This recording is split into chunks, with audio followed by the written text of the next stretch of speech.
sculpted lines, impressive hardware, aggressive stance. It can only mean one thing. 'Tis the season to get out and tailgate. Right now at every Bob Johnson, buy any new or used truck, we'll throw in a Mafia-ready folding table absolutely free. Bob Johnson, this is where the savings are. Bob Johnson. And now, another Rock Sports Network presentation.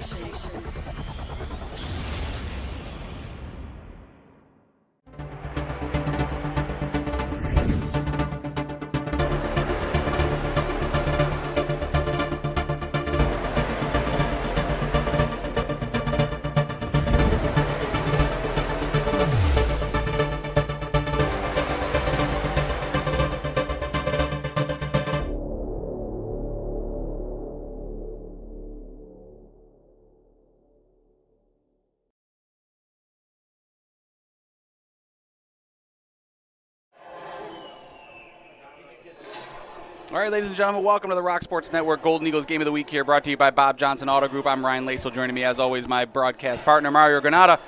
We're here, Brockport set to take on Alfred State Pioneers. Only the fourth meeting between these two teams. Brockport 3-0 in the series, but completely different situation last time these two teams faced, Mario. That was back in 2019.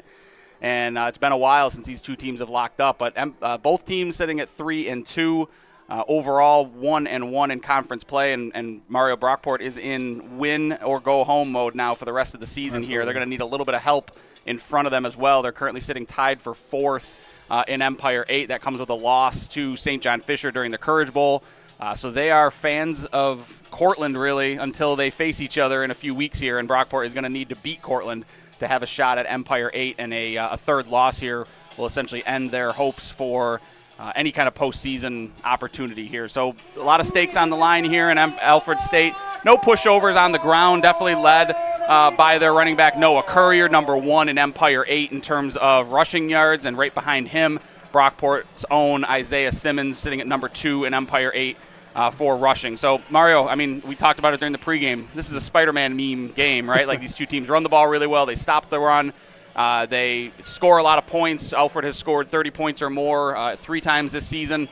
And Brockport, again, can be a high-powered offense. We've seen it on the field so far this season. Keys to victory here for Brockport as they get ready to strap it up here. I think Casella is going to have a huge game today for Brockport to win, because you look at this Alfred State defense. They're giving up less than 150 yards passing, but they are giving up some chunk yardage on the ground. So I expect Mangoni to test that secondary out, the small second level that they have. I expect them to test it out early and often. You got the size. Let's see if Casella can bounce back after the bye. We will pause for the national anthem. We'll be right back for the game here in a few minutes.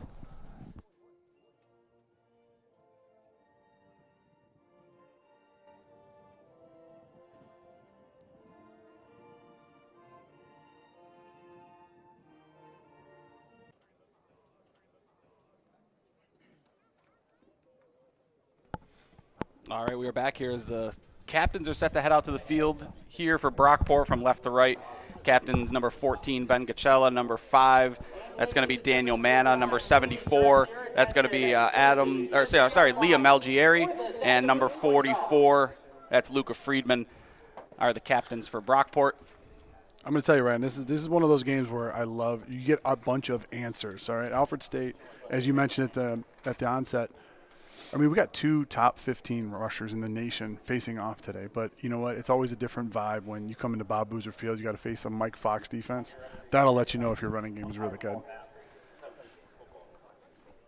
Yeah, we're going to find out quick what this Alfred State team is made of. Captains for them, quarterback number 14, Justin Horvath. Number 92, that's their defensive lineman, Jack Kamarski.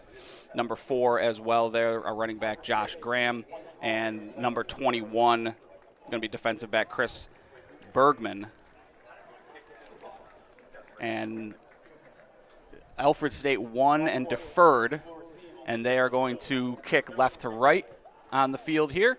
Brockport's going to start with the football. It's going to get our first look at Ben Gacella, and Isaiah Simmons, unless we saw what we saw the last time we broadcast a game here, which was the home game a few weeks back, and that was when Daniel Manna decided to start things with a bang and an 80-yard kickoff return for a touchdown. So that won him Division III football Team of the Week honors as the return man. He had a kick return, punt return, as well as a receiving touchdown in that game, and Manna got a chance to see him before in pregame, came over. He's ready to roll tonight, and we'll see if he can start things here with a bang. Yeah, do you ever, it's one of those things too, Ryan. I mean, we're talking about two teams that are very, very similar. Alfred State coming off a win.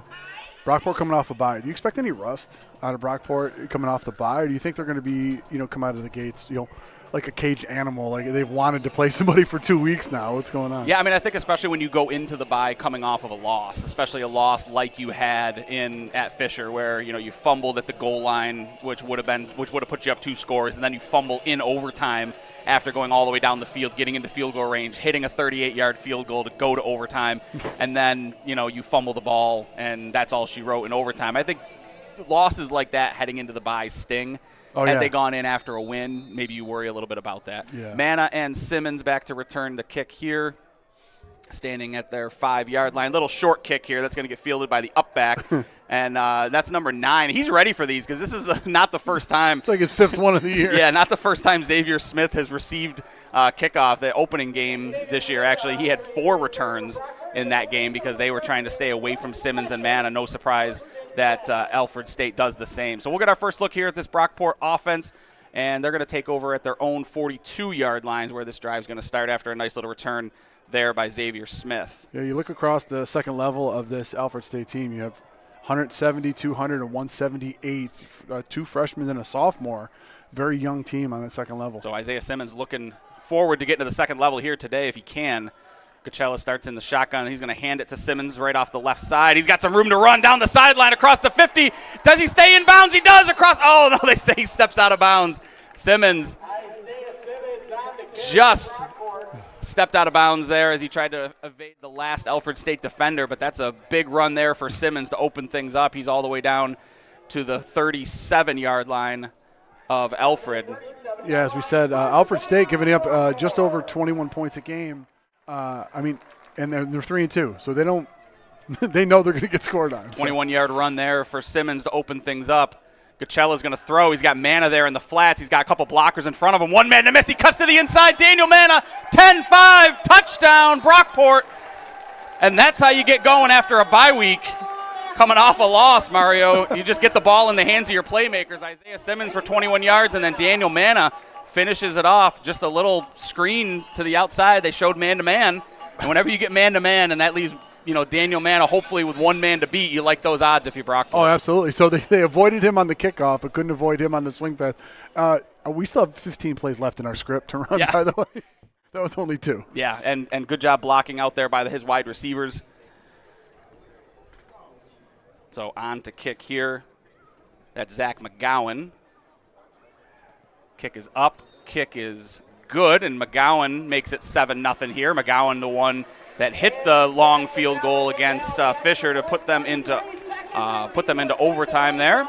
So Daniel Manna strikes quick here against Alfred State. Brockport up 7-0 in a hurry.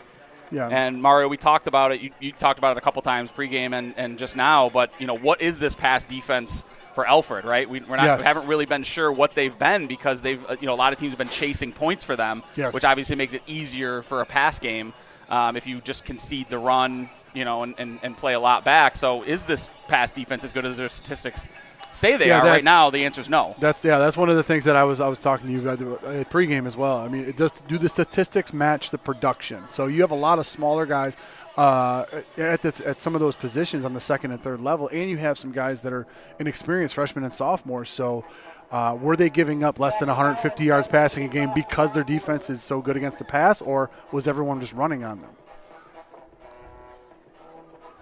So McGowan set to kick it away here, back to set up the return. Alfred standing on their own goal line here as McGowan has a history of just kicking it right out of the end zone. And here's another one. Good kick here. Is going to put the return man midway into the end zone, and he's going to take a knee. It's Courier. Courier with the return, or the touchback there. Courier from Oakfield, Alabama.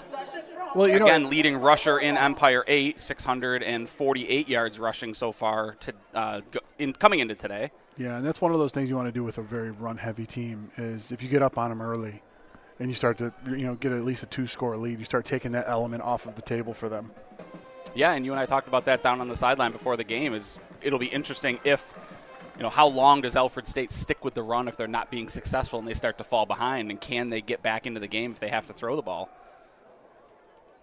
That's the matchup I'm looking for, bottom of your screen. They're going to start with a throw. Courier does have 17 catches on the season, but he is met right away by Brockport. I believe this is Grooms' first game. Was he at the Courage Bowl, or was this his first game back? I'm just curious. Yeah, we definitely didn't see him the last time we called a game. Liam Neely up from his safety position to make the tackle there. Yeah, you're going to see Matt Mancuso, 6'1", 205 senior, and you're going to see Elijah Grooms. They are going to have a heavyweight bout today on the outside.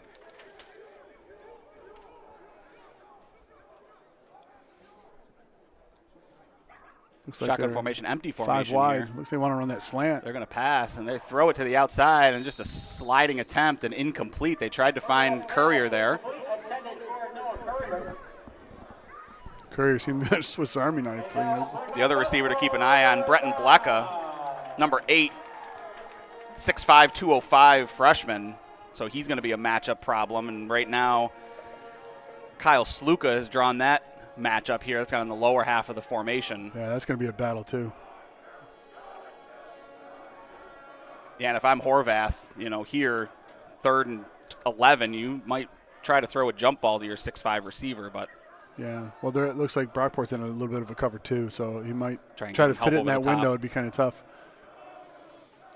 Here comes pressure from Brockport. They're going to swing it to the outside, and little too hard, little too high. Intended receiver Josh Graham, the senior from Hilton, unable to bring that one in, and 3 and out there for Alfred State. Brockport going to get the ball back here. He had a little room. It wasn't a bad call. Yeah. I mean, you decided to have a 3 wide receiver set on that side. Everyone ran off, and you swung him out of the backfield, and he was able to beat the linebacker toward the sideline. Who knows if he catches that, where he's going. Yeah. So, not a great throw there from his quarterback, but definitely made the right read. We'll see if they go back to that one here. Back to return, Daniel Manna standing at his own 39-yard line. Brockport showing pressure here. Short kick, and that one's going to bounce at the 38 and take a little bit of an Alfred roll across the 35 down to the 33-yard line is where that one's going to end. So Brockport setting ready to come out for their second offensive possession. Today's game is brought to you by Bob Johnson Auto Group. Bob Johnson carries 18 different auto manufacturers ranging from Chevy to Ford to Toyota and many more in 25 locations throughout New York State. Choose from thousands of vehicles in stock. Check them out online at bobjohnsonautogroup.com to find a location near you.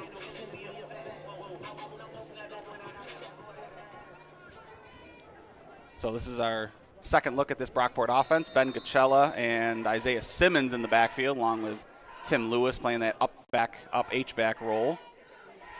Simmons takes the handoff, spins off a defender in the backfield, spins off another defender, and fights his way back to the line of scrimmage. Good job there by Simmons just to get back to the line of scrimmage after initial contact came a couple yards deep in the backfield. Yeah. I mean, one of the things that Alfred State is going to try to use to their advantage is their quickness. The biggest guy that they have on their defensive line is only 270 pounds. And if you look across the offensive line, as we talked about many times for Brockport, you got another bunch of 290, 300-pounders. So it's going to be interesting to see the strength versus the speed up front. Gachella looks to throw. He looks for Manna on the flats, and Manna makes a nice catch and scampers out of bounds at the 42-yard line. They're going to give him. So that's going to be a 8-yard gain there for Manna. Pushed out of bounds by number 0, Donnell Hall, junior from Honeyway Falls. And Tim Lewis checks back into the game at the Tim Lewis checks out of the game. And into the game comes Xavier Smith. Smith goes in motion. Gachella takes the snap. He's going to throw to the outside. He's got his man there. And that's going to be number 11 on the reception there by Brockport. That's Tyler Ronk. And Ronk gets enough for a first down. Big gain there across the 50 and into Alfred territory. Do you think that for the game plan that we've seen so far, Mangoni's going with those quick hitters and saying, all right, my guys can beat you one-on-one on the outside? Yeah. Just it's my guys can block your guys, hat on a hat, and see if his playmakers can make a play. Brockport set up at the 42-yard line. They're going to swing it again to Mana, just the opposite side of what they ran that touchdown play on. Mana makes a man miss down the sideline and runs out of bounds at the 28-yard line. So another big gain there, 14 yards for Mana. Yeah, I think one of the things they're trying to do, if you have a young, fast, small defense, try to spread them out, and then you can run up the middle on them. Simmons could probably break a big one up the middle coming right up. I think that's what he's trying to set up. 3 catches already for Mana today on the 4 pass attempts from Gachella. Shotgun formation here. Smith, the up back again. Simmons motions to the flats. They're going to throw it to him right away and makes one man miss at the point of contact, and he dives forward, gets 2 yards there. Tough 2 yards for Simmons on the catch. I like the idea of getting the ball out of Gachella's hands early and often and trying to see if that defense can match the speed you have on the outside. The other thing to look at there is the corner. I mean, the goal there was, they tried to run the man that was in the slot. They tried to run him on a seam route, and the corner just never went with him. And that was the goal there, was to get the corner to go with him. So you wonder how many more times they're going to be able to run these quick-hit screen passes before they're going to have to run something off of it. And there's this quick pitch to Mana, and Mana again finds a hole, and Mana down the sideline.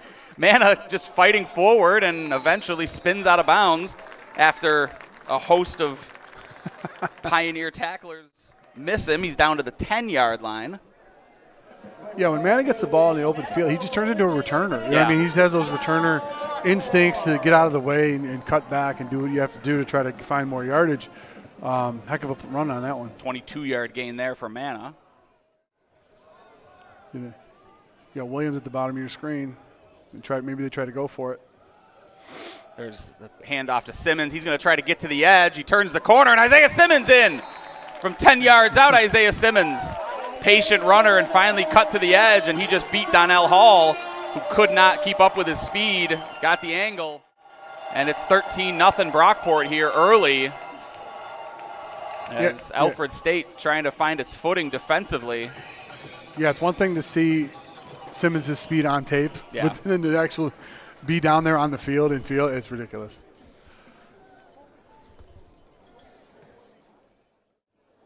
McGowan on again for the extra point here.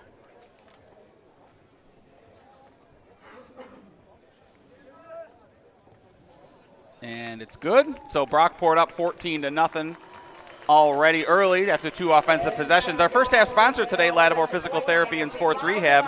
At Lattimore, their physical therapists enjoy the work they do and bring a positive attitude to their patients' therapy experience. They want their patients' therapy to be something they look forward to each and every session. If patients tell their friends and family about their success at Lattimore, they know they've done their job. LattimorePT.com. So, Mario, we talked right before the game started here. We talked a little bit about, what would this Brockport team look like coming off the bye. And so far, it seems to be advantage caged animal versus, rusty escort. So the offense seems to be clicking on all cylinders. It seems like they've found a cadence that works, which has been tough to find their identity so far this season. I think they've really tried to lean on Simmons a lot. And it seems like, right, wrong, or indifferent, Gachella has had difficulty processing plays down the field. So Mangoni says, you know what? How do I solve that? I don't make him make reads down the field. I just make him do a pre-snap read and throw it to the guy that's going to be one-on-one. Exactly. I think it's always one of those things when you're on your script, you always want to try to set up things later in the game. And if you're going to the outside, you want to spread that defense out, try to hopefully run it up the middle. After you build yourself a lead, now you can run the ball up the middle. But, it's interesting to see what they decide to come out in.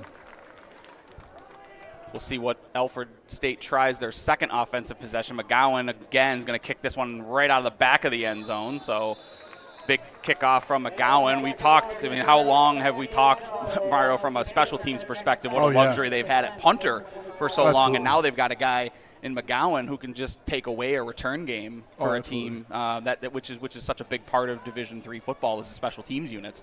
When you can make one of those units completely, irrelevant in a game, that's a big weapon to have, especially Brockport, who tries to score a lot of points.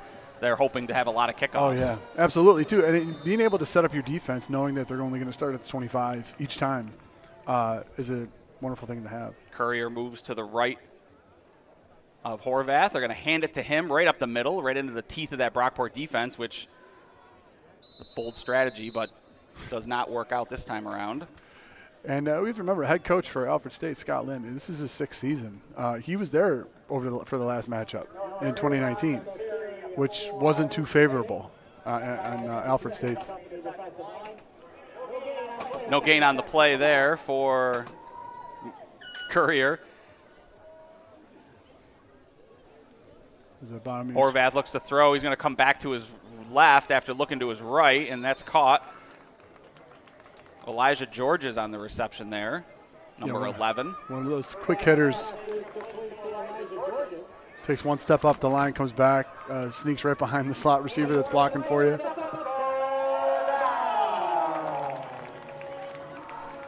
So it brings up 3rd and 6 here for Alfred State. Brockport already turned them away on a 3-and-out, their first offensive possession. Brockport trying to do that again here. Take a look over your right guard. That's going to be the freshman guard that they have, R.J. Peebles. Blecka and Grooms on the bottom of the formation here. Throw right across the middle and through the hands of George's intended receiver. And that's the second time, Mario, that they've had somebody open on 3rd down with an opportunity to turn it into a 1st down. The first one looked like a high throw by Horvath. This one was a good throw, and Grooms just had to go right through his hands. Yeah, Jason Thomas just absolutely baptized that right guard. If you look across the line, they have juniors and they have seniors, but the one freshman that they have, R.J. Peoples, at right guard, he just got bulldozed on that one. As a freshman coming in, you have to face Brockport here. It's really tough.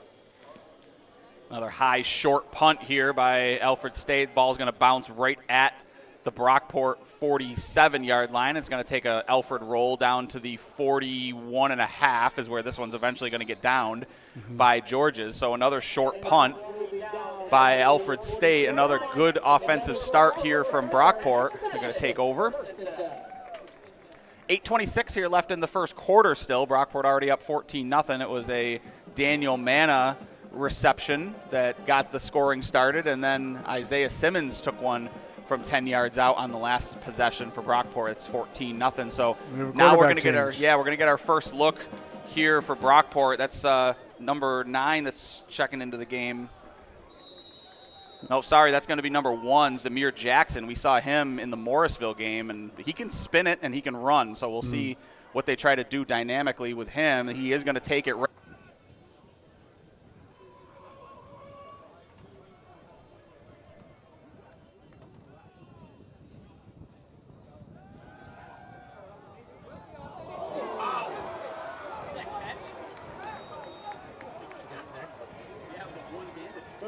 Pass intercepted by Evan Bowen. And Alfred State will take over 1st and 10.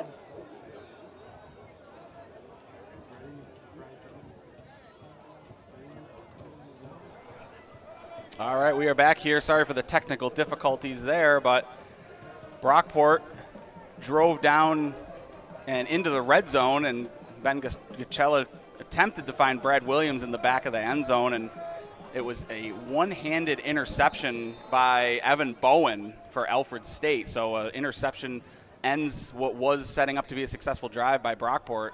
Ben Gacella interception. Alfred back on offense here as they're taking over at their own 20-yard line after the touchback.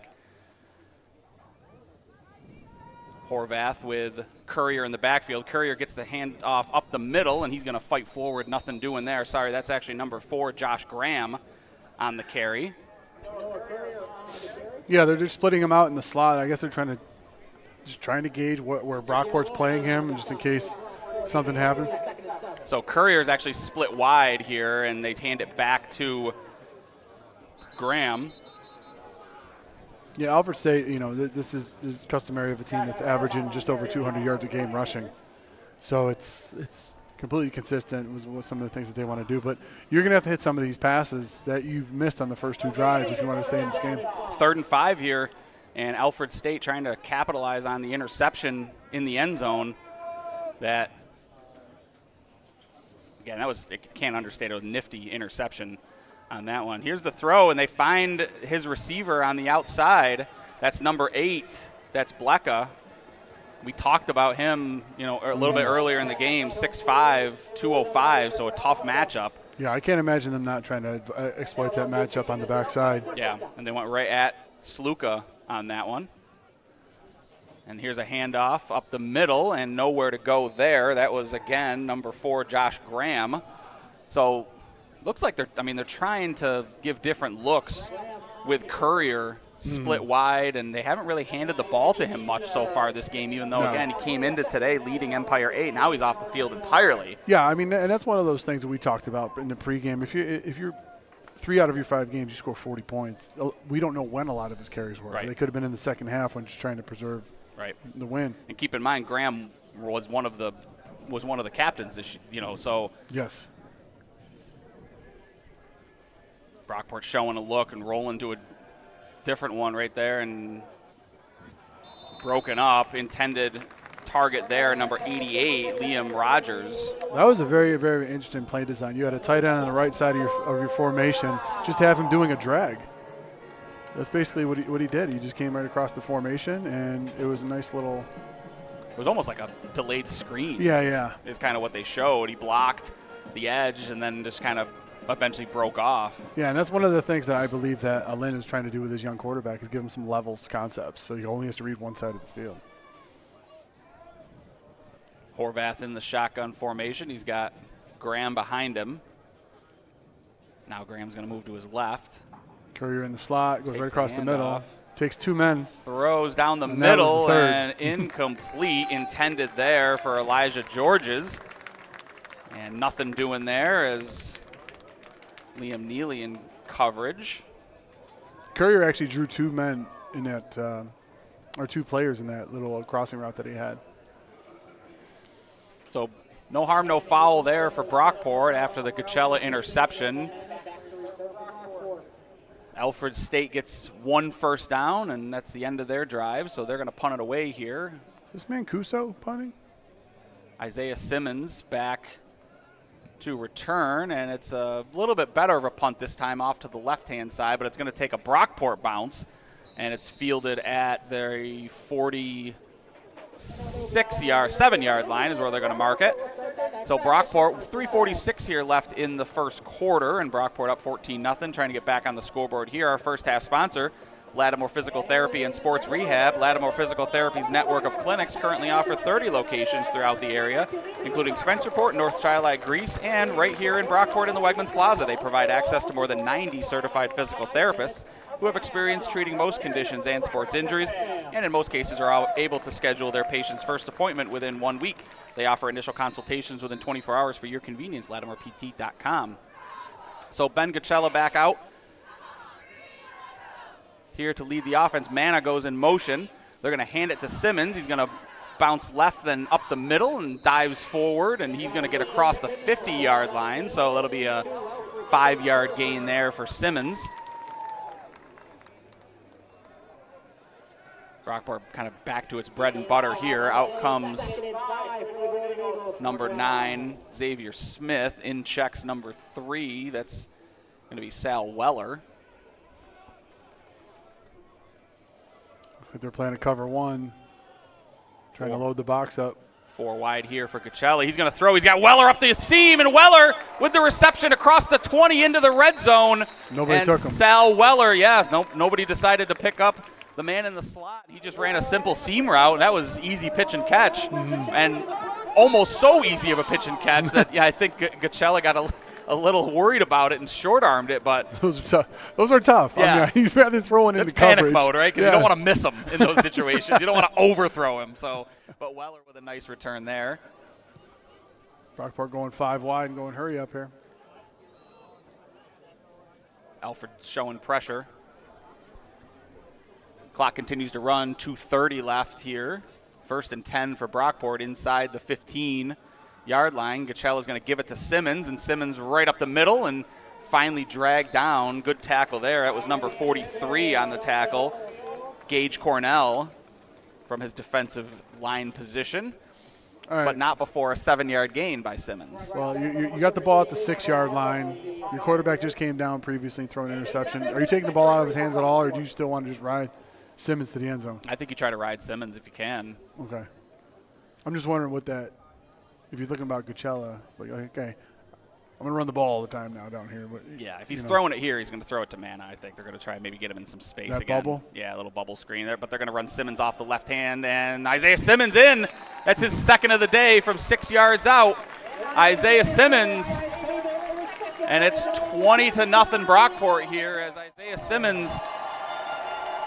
I think Isaiah Simmons must have read the preview of today's game and found out he was not the leading rusher in Empire 8 and decided to show everyone who really runs the football in Empire 8, and that's him. And Brockport all over Alfred State here, and not often do you see a team losing the turnover battle and still winning by 3 touchdowns in the first quarter. And this is an opportunity for Brockport to, kind of send a statement to Empire 8 too. It was, absolutely, no question. Tough loss 2 weeks ago against St. John Fisher in the Courage Bowl, and sitting, kind of on life support in terms of their postseason opportunities here. And now they've got a chance to hang one on a decent football team. This is not a bad football team in Alfred State, even though they're off to a bad start here today. This is a team that's scored 30 points or more 3 times already in their 5 games they've played this year. Yeah. It doesn't happen by accident, regardless of who you're playing. Yeah, absolutely. So with Brockport an opportunity to shut them down defensively and put up points offensively, they're definitely trying to send a message to the rest of Empire 8 that not to be overlooked the rest of the season. Oh, no question. I mean, you're talking about an Alfred State team. Among their 2 losses, they lost by 1 point in opening day. But then they lost by 31 to Utica. So that's another team that you're going to have to face eventually. So you want to say, okay, here we go. Let's have some fun. But it's interesting. Simmons is having a first quarter that will be like a day for most guys. Yeah. Yep. Oh, yeah, I got like 60 yards and 2 touchdowns. I'm good.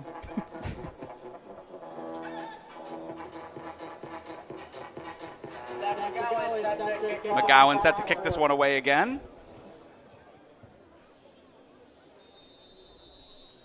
The interesting part about the timing of this is there's 1:44 left in the first quarter, and you're down 21 points. Running still isn't off the table for you if you're Alfred State. No, it can't be. You can't go one-dimensional in the first quarter. No. Especially not against a team with a defensive coordinator like Mike Fox. Oh, yeah. McGowan again kicks this one into the end zone. I mean, and to Fox's credit, he can't completely abandon what he's doing to try to just chase after the quarterback, because they could still run the ball. They still have the opportunity to run the ball. So it'll be interesting to see what happens on this set of downs. We really haven't seen Courier in the backfield very much. Yeah. It's mainly been Graham. So once again, it will be Graham, and Courier is going to be out in the slot. I mean, conceivably, Alfred State could be still on their script. They haven't ran that many plays yet. Mm-hmm. Fox is going to bring pressure off the bottom of your screen.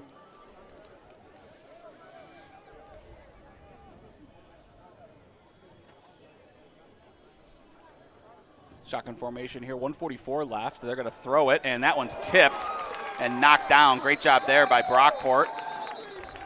I mean, you're trying to hit Courier on a screen. You shift the running back to the other side. Austin Golnitz in from his Yeah.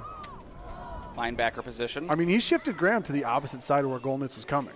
So it was – he had it on the wrong side. So ball knocked down at the line of scrimmage there. 2nd and 10 coming up here for the Pioneers. You got Mancuso and Grooms at the bottom of your screen. Check out that matchup. They're going to look at the swing pass, throw a little tight end screen there, and good job by – that's a nice little play there by Alfred. They motioned their tight end. That was Liam Rogers, who went right to left on the formation. They faked the swing route out to their leading receiver and then a Courier, and they just kind of came back underneath. Yeah, I mean, like, not bad play designs going on. I mean, a couple times went off the receiver's hands. We could have a completely different ball game if a couple of those are actually caught. So Horvath with a couple of running backs on either side of him. He's going to look to throw. He's going to swing it outside to Courier, and Courier tries to get to the edge, but he's ripped down by number 9 on that one. That was Jaden Farrell who pulled him down, and they're going to be shy of the first down here. They're going to mark him 2 yards shy. I thought he was a little closer than that, but are they punting? Not a great spot, I don't think, from the refs on that one. I thought he was pretty close to the first down marker, but Farrell with a great job of just kind of grabbing him by the shoulder pad and ripping him down. Stopped him dead in his tracks. Also having a little bit of trouble here with the chain gang. It looks like that looks like they're making it a little further than it should be. So yeah, it's going to be 4th and a yard, which is a little closer to where I thought he'd be on that one. But they are still going to. Well, no, they got the offense still on the field here. It looks like, and they're going to run. Kind of is that like a wing T formation? What is this? It's interesting, whatever it is. It's 3 running backs behind the quarterback under center, and they're just going to hand it to one of the running backs and try to get the other two to. The initial, they got it there. The initial spot, I think. Ooh, but now, so it depends. You've got the far judge and the near judge. They're both past the 25. Both so they're both. Yeah, they both got a first down. Okay, all right. Initially, he started to run to the right side of the 25, then veered off a bit. And I think that was Courier who got the handoff there, it looked like. Yeah. Well, I mean, one thing that you can watch for, which is easy for us today, as the quarter is going to come to a close, Mancuso, their starting wide receiver, is also their punter. So I saw him trot off the field. See if they're going to get one more play off here. 3 seconds left, and they are going to snap the ball. They're going to fake the handoff and throw it to the outside. Intended receiver was number 16, Raphael Klass. And that's going to be the end of the first quarter. So we're going to go ahead and take a break here to end the first quarter. We'll be back with quarter number 2 as Alfred's going to face 2nd and 10 for the Rock Sports Network Golden Eagles game of the week. Honey, who's got the best deal on Bob Johnson? flower pots? The best deal on flower pots. Bob Johnson doesn't have deals on flower pots, but we have the very best deals on new cars, trucks, and SUVs. Best inventory, best service, best pricing, best people. Bob Johnson, this is where the savings are. Bob Johnson. Bob Johnson. Bill Gray's, home of the world's greatest cheeseburger, also has Rochester's best Icelandic long-line cod haddock fish fry. Cooked to perfection. Delicious haddock fish fries and sandwiches served on a fresh-baked Apollo roll. Every day of the week, open till close. Get one today. Gimme Bill Gray's haddock fish fry. All right, we are back here as Brockport leading 21-0 over Alfred. Alfred facing a 2nd and 10. Now you're going right to left for Alfred. Courier in the backfield behind Horvath. Brockport looking to bring 5 off the bottom of your screen. You've got some pressure showing.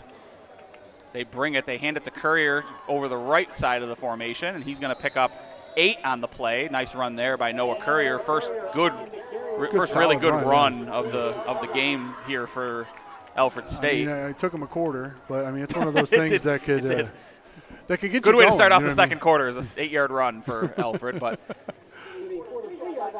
And it's not like Fox is going to try to concede to the run. He's still going to try to play the run as strong as he does the pass, but you got to realize what the strengths are in this Alfred State offense, and it is the running game. 3rd and 3 here for you're on a trap. Alfred. Yep. They're going to fake the handoff. They're going to throw to their tight end, and that's Rogers. And Rogers with a nice knee-high catch.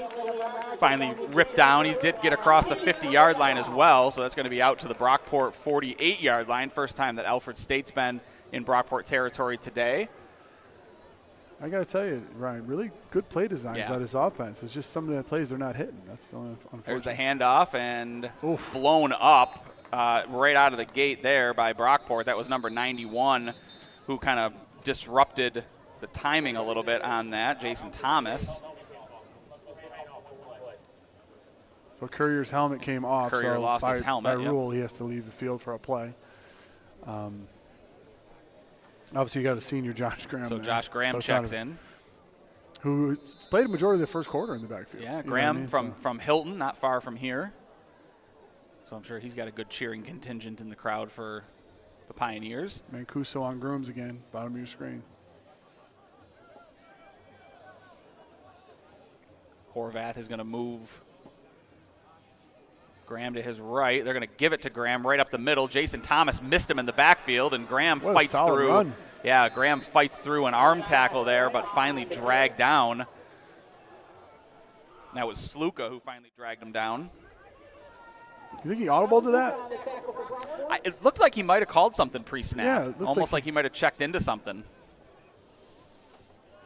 But it was a nice little trap play. They brought the tight end across the formation on the snap. It looked like a Brockport play design almost. They brought the tight end across as the H-back. Here's that T formation again. This one time they give it to Graham. He's going to get the first down, so that seems to be their short yardage package there, is just that little T formation. Courier back in. Courier's back into the game. Nice two set of plays for Graham there. You know, you get an 8-yard run, tough yards, and then you end up getting a first down to move the ball. It's going to be at the 36-yard line. A little bit of life here from this Alfred State offense, yeah. Yeah. Now, are you currently, or is there a certain yard line that you have, Ryan, for four-down territory? I think you're four-down territory here. Because it's 21? Yeah, you're Okay. 4 here. Takes a snap. Horvath, he's going to look to throw it across. They're going to get right back to that tight end screen, and this time nobody was fooled on that one. No.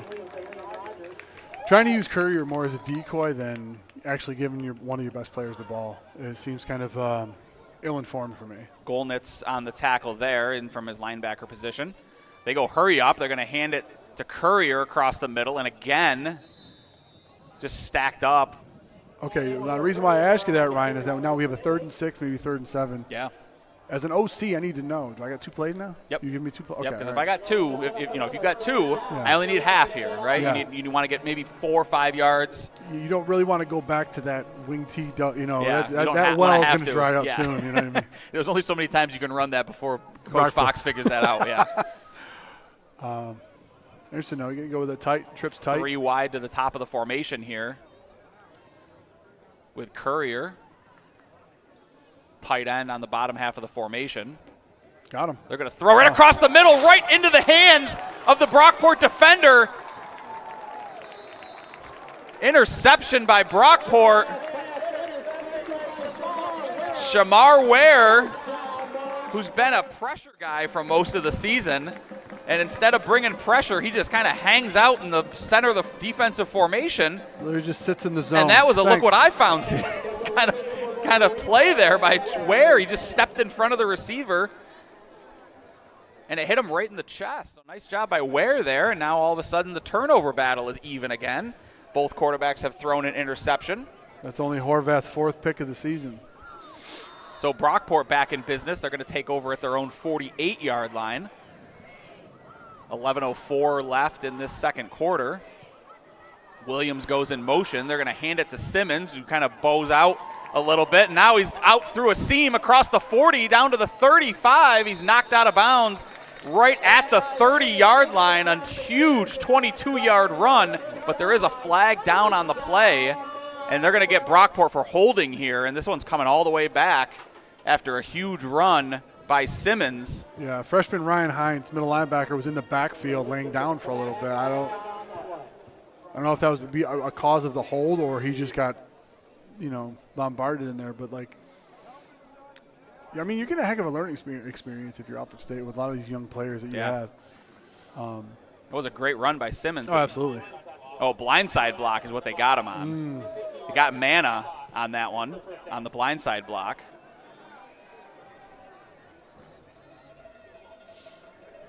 So blindside blocks, those are obviously different from, like a block in the back or something. A blindside block is just kind of like a crackback situation. You got to give the defender opportunity to turn and square before you hit them. Yeah. So Daniel Mana picks up the flag on that one, and that one's going to negate a big run. 15-yard penalty there. So Brockport well behind the sticks. Got him. Now they're going to throw to Mana, and he's going to make up for it. Down to the 30, down to the 25, pushed out of bounds. So Mana says, well, I'll pick up the flag. I guess come back to me, and I'll make it right. And Mana with a nice little catch over the shoulder. And he's down to the 24-yard line. So Daniel Mana approaching already, Mario, approaching 150 yards receiving in today's game. You sit there, and if I'm going to come up to the line and you're going to put one safety in the middle of the field, and I got Mana in the slot, okay, I know I have man Good coverage. luck. Yeah. And I have some room. That was. So big play there by Mana. And now you got Jackson back into the game, and he's going to hand it to Simmons, who breaks a tackle, and Isaiah Simmons, like a pinball in there, finally finds his way forward for 5 yards. So we've seen the shift to now the change of pace quarterback is Zamir Jackson, sophomore from East High. It's going to be very, very interesting for Gachella, too. I've never thrown a pass in a game, completed it for a long game, and got pulled. Yeah. Usually when it goes to the other team is usually I get to throw that again. Yeah. 5-yard gain for Simmons. Now shotgun formation, Jackson and Simmons in the backfield. And he's going to hand it to Simmons again, a little stutter step, and off the right side of the formation, and he's going to get tackled finally after another 7-yard gain there. That's number 39 on the tackle. That was Logan McGuire. I find it very interesting. Obviously, Jackson coming in provides a very different dynamic. Although he can spin it, he's got some great feet, he's got some great instincts. He really, he steps in there, digs his feet into the ground. But you're never going to go wrong giving it to Simmons if you make the wrong read. Yeah, even if it's the wrong read, it's the right read to give it to Isaiah Simmons and not keep it. So 1st and 10, but they're at the 11, so they can get a first down here. You've got Weller on the bottom half of the formation, Williams to the top, Mana in the slot. Now Mana's going to go in motion, fakes the jet sweep, and Jackson's going to keep it, makes a man miss in the backfield, and he's going to dive forward to the 5.5-yard line, so 5-yard gain there for Jackson. Nice little run. So they ran like they faked the push pass to Mana, and then they did a little read option there. And I think a lot of that's overkill. You already have motion going that way. What do you need to fake the handoff for? It's one more motion for your quarterback to make, right? Yeah, and exactly. It's like you said, it's kind of wasted motion, but. You got the whole top of your screen really for Simmons to get some. 2nd and 5 space here for Jackson. Simmons directly behind him. Takes a snap. He's going to, wrong read there. Jackson turned to his left, and Simmons went to his right. It's tough to fake when there's no action that way. So that was a busted play. Lost the yardage that Jackson had just gained. So 3rd and 10 coming up here for Brockport. And back in is Gachella. Yeah, I'm curious what the snap share is in practice with a lot of this, because that happens because you don't get that many reps with the ones. You know what I mean? Tim Lewis checks into the game for Daniel Mana, so they're going to go double tight end here with Lewis in the traditional tight end, and then you've got Xavier Smith as that H-back. Now Simmons motions all the way to the right-hand side of the formation. They're going to throw it to him, and it's a catch, and they're going to look for confirmation, and Weller says he has it. He did catch it. Now, did he get his foot down, I think is the question here. And the refs say they did. Tyler Ronk, that was Ronk on the catch. And what a nice catch by Ronk. He did get his foot down. Remember, you only need one. You only need one in college. He actually might have gotten both feet down. We'll see on the replay. But Brockport 27-0 here. I like the play. You motion Simmons out. You put him in the corner. You think all the attention is going to go over there, and then the slot's going to be open. Yeah, which it was. He got at least one down. He got his left foot down first. After the play, unsportsmanlike conduct, number 11 on the offense, spiking the ball. Alfred State elected to take the penalty on the kickoff. So Ronk scores the touchdown and then gets a flag for spiking the ball, which is unsportsmanlike conduct in college. But it's still 27-0. Brockport on for the extra point. Alfred State's going to take that penalty on the kickoff, which I don't blame them when McGowan's been kicking it out of the back of the end zone all day. He still might do it. He still might kick it out of the back of the end zone. That's right. Low snap, and this one, you got a piece of it, but it is no good. Went to the left, and that was a low snap, and unable to handle it was the holder, number 50, Connor Parker. So a little bit of miscommunication on that one with a low snap. Parker did a good job just getting it down, but it took a little bit longer than it should have. So the block came, and luckily for McGowan, no injury there because the block did get a piece of his leg too. So I'm interested to see where he puts it because we've seen him kicking in the end zone multiple times. yeah. So 7:26 left in the half. Both teams with their full gamut of timeouts, 27-0. Oddly enough, still have an opportunity to use your run game. If you get 6-7 yards a clip, you can make some. But you guaranteed have to get some points on this drive. Yeah. And they do get the ball coming out of halftime Yeah. as well. Remember, they deferred when they won. But I mean, you don't want to try to hedge your bet on that. Are you bringing out your 4-minute, your 2-minute? Which one are you bringing out if you're Alfred State on this drive? I mean, right now I'm going to probably try and start in my 2-minute because I'm going to try and get 2 possessions out of this 7:26 if you can. Yep. If you can get 2 possessions, you get a quick score, you get a stop, you get the ball back, and then you can run again your 2-minute or maybe even your 4-minute with 3 timeouts. An opportunity maybe 2 scores before the half, but that's wishful thinking. You got to start with 1. Oh, absolutely. So you see how this first couple plays go in that 2-minute drive. Yeah. McGowan tees it up at his own 20-yard line, and he does put a leg into it. This one is going to get fielded. It's going to be Courier at his own 12-yard line across the 20. He's going to get to the left side of the coverage. Oof. A nasty stiff arm there, but still he's knocked out of bounds. Number 26 on that one for Brockport, Brady Schnell. He ate one on down the sideline, but Schnell does a good job of still getting Courier out of bounds. Schnell ain't going to forget that one, though. No, that's one that he's going to remember. But you know what? He got him out of bounds, right? He did. So and mitigated the return out to the 39-yard line. Best Did more than Cole Bishop. That's right. That's right. Best start for Alfred State so far today. They're going to start at their own 39-yard line. They're going to go twins open with an eye in the back or pistol in the back.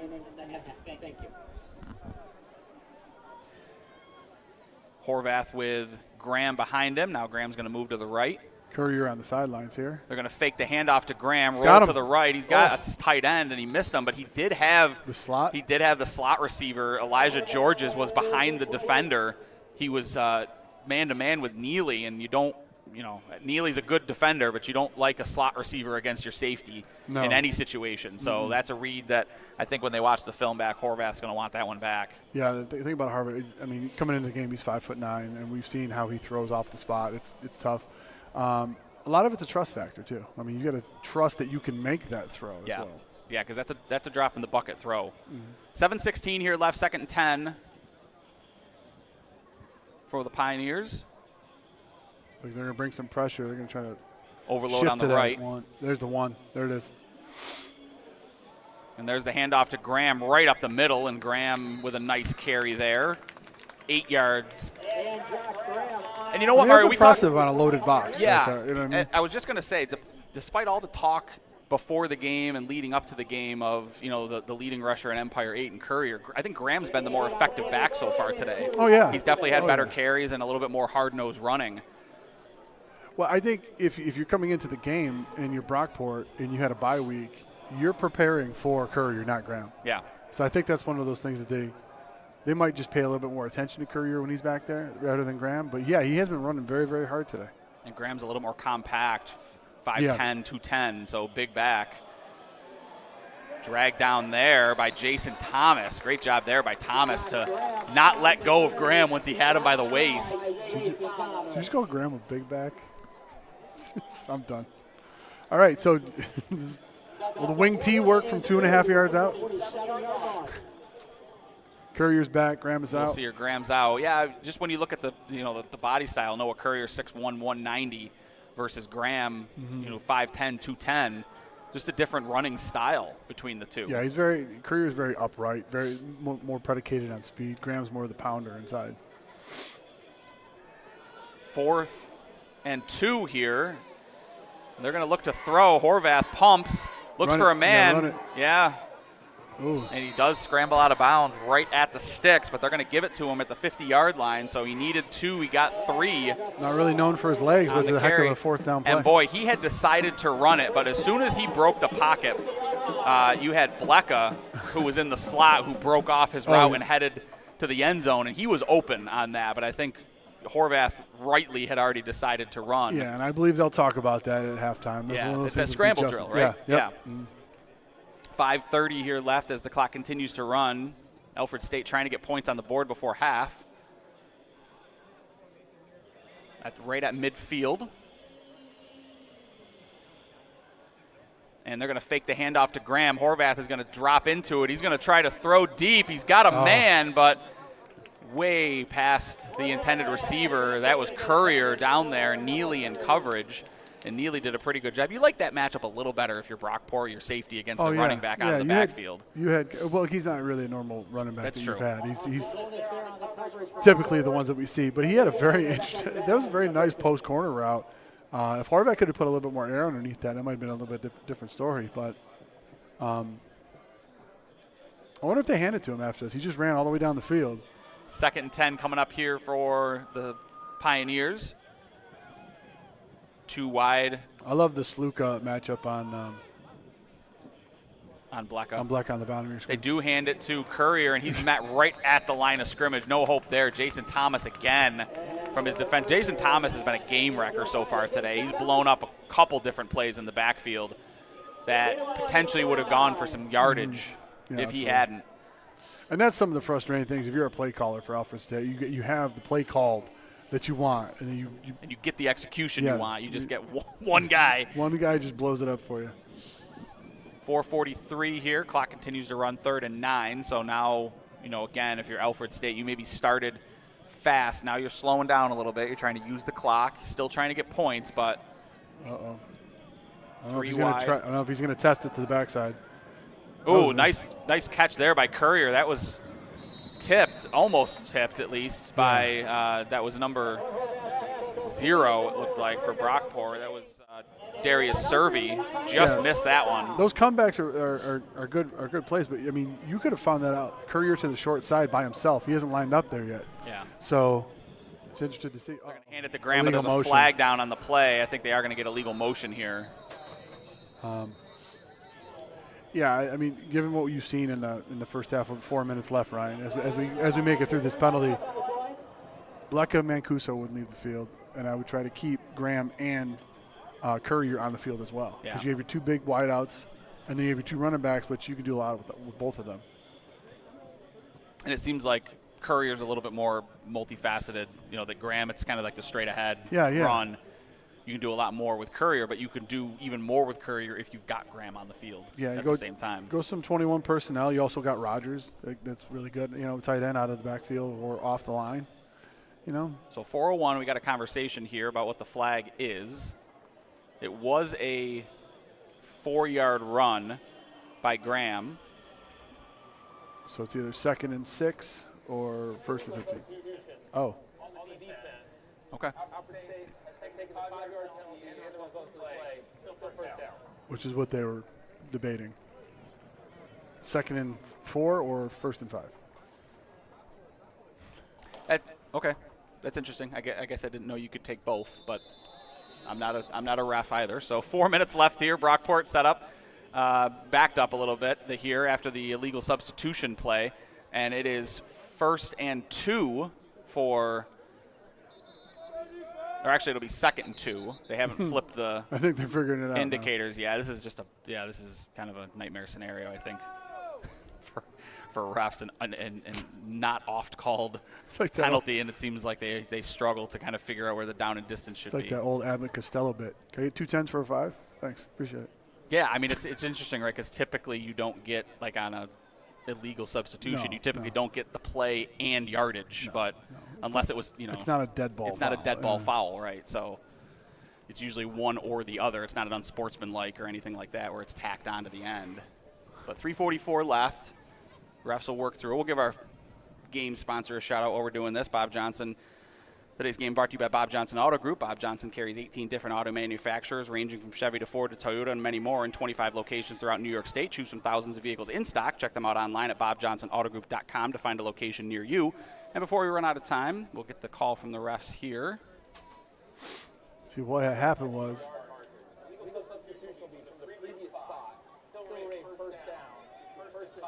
Okay, so they corrected it. They took the penalty, not the play. So they get 1st and 5 is what that one's going to end up being. I synced it. Like I said, I'm not a ref, but we've been doing this for a long time, so Yeah. I thought that they might have gotten that a little wonked out. But good on them. Get it fixed, get the right down and distance, and line it up. So 1st and 5 here for Alfred. They're going to get a pistol look here, 4 wide on the field. Now they're going to bring Graham to the left. Sluka and Bleka is where you take a shot. Oh, That's rips what he through wanted coverage and almost intercepted by Brockport. Not quite, though. They're going to call it incomplete pass. That's the right call there. Horvath stepped through initial contact. It was guess who? Jason. Ooh, he's in trouble, too. Yeah, Horvath is hurt. He got ripped pretty good at his shoulder pad. I mean, And he as far as tried, what and we then have, he tried to throw it, and you know how it is, Mario, as a quarterback, when you try to throw and your arm motion gets stopped, it's a lot of stress on the shoulder. So absolutely. He was shaking out his left, though, quite a bit. Oh, was he? Yeah, Okay. that was one of the things. I think he landed on it and got landed on as well. So, so they did try to take the shot there. Just a lot of pressure from Brockport up the middle made it tough. 2nd and 5, you might still try to take a shot here. You got still have a chance, 2 more yeah. downs, yeah. Instead, they're going to give it to Graham. He bounces it to the right-hand side, and he's going to get finally knocked down. Elijah Grooms on the tackle there, and a touchdown-saving tackle for Grooms out to the 15-yard line. So good run there by Graham. Yep. So now they lost their tackle, who lost his helmet. So their left tackle is not ideal to lose your left tackle against a Mike Fox defense. We'll see if they try to bring pressure off that left side. Caleb Karp coming in. Try to throw it, and that is Rogers, and diving catch by Rogers, and he's going to make the catch. 3-yard gain on the play. Second and 7 coming up here. I always got a little bit nervous when we used to call those out routes inside the red zone because so many times I can go 6 the other way. Yep. And it's very, very dangerous. 2nd and 6. Clock continues to run. 2:50 left in the second quarter here. Graham in at running back. 2 wide to the right-hand side of the formation. 2 tight end set. The second tight end that checks into the game, number 41 here, is Anthony Valentino. And they're going to hand it to Graham up the middle, and there's going to be a flag coming in here. I think it's going to be holding on the offense based on where the flag came down. Interesting spot where it was.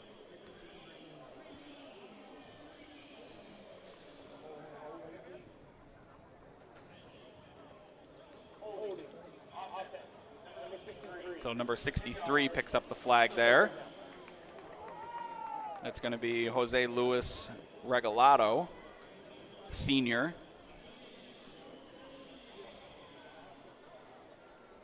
And that's going to knock them back a bit here. It's going to be a spot foul. So you got 2:32 left. Yep, so it'll be 10 yards from the spot, which is going to back them up to the 17-yard line. So it's going to be 2nd and 12. Yep. So you in the red zone, relegated to 4-down territory. 2:31 left. You got technically 4 timeouts because you got the 2-minute break that they give us. So we're going to see. I think they're content with holding the ball the rest of the quarter and hopefully trying to get a touchdown here. Question is, if you're Brockport, do you start using your timeouts to make sure you get the ball back here one more time before half? Courier to the right of the formation, and they're going to throw it to the outside. That's Rogers who catches it, and he's across the 10, and he is brought down but not out of bounds, so down to the 8-yard line. If a possibility of them scoring made it a two-score game, I would. Yep. But you're up 27. We I do think, have I think a you're timeout. content. It's 2 minutes. Yep. Oh, this is the 2-minute timeout. Another opportunity to give our first half sponsor one more shout out here. Lattimore Physical Therapy and Sports Rehab. At Lattimore, their physical therapists enjoy the work they do, bring a positive attitude to their patients' therapy experience. They want their patients' therapy to be something they look forward to each and every session. If patients tell their friends and family about their success at Lattimore, they know that they've done their job. LattimorePT.com.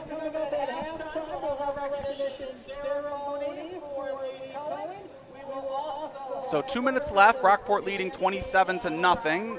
2nd and 8 coming up for Alfred. Or no, sorry, it's going to be 3rd and 3 coming up for Alfred here. They haven't changed the scoreboard yet. And I think this is the part of my I'm sorry, go ahead.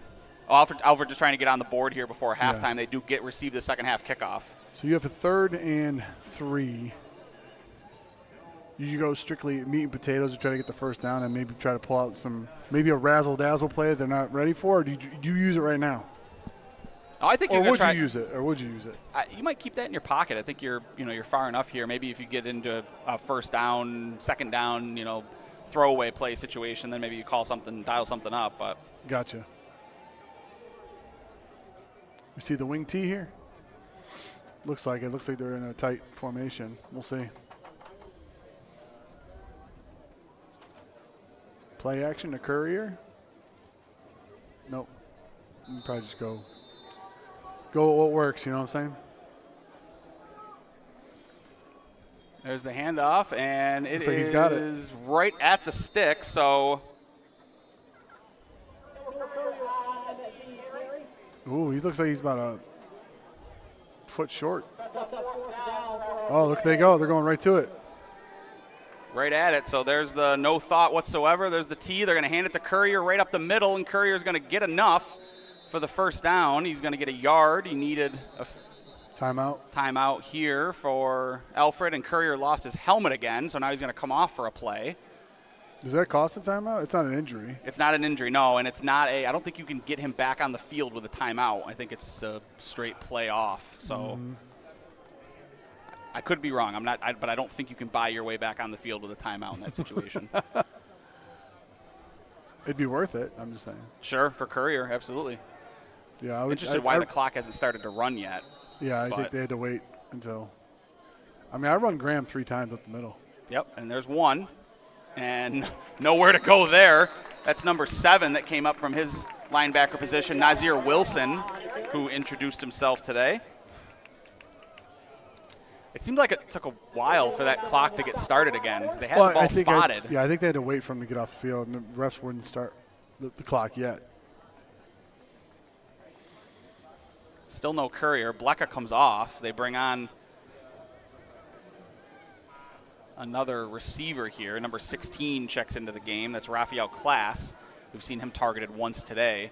Interesting, on 2nd and goal from the 6, you take your 6'5 receiver off the field, but now we got another timeout here. Brockport calls the timeout, so that was Grooms at the bottom of your screen calling it. We'll stay here. They make sure to check out The Rock, rocksportsnetwork.com, where you'll be able to watch today's game and all our games this season on demand 24/7 on your smart TV, desktop, or mobile device. rocksportsnetwork.com, Rochester's only digital sports channel. 45 seconds here left. Brockport leading 27-0. We've seen a Daniel Manna touchdown. We've seen 2 Isaiah Simmons touchdowns and a Tyler Ronk touchdown thrown in for good measure. And Brockport has offensively, save for 1 interception thrown by Gachella, it's been all Brockport offensively. Alfred really struggled to get things going. This is probably their best drive of the game so far. They had some success on their last offensive drive, but that was snuffed out by an interception. Yeah, I think they went 3 and out, interception. Started to drive the ball a little bit, and then just had to punt again.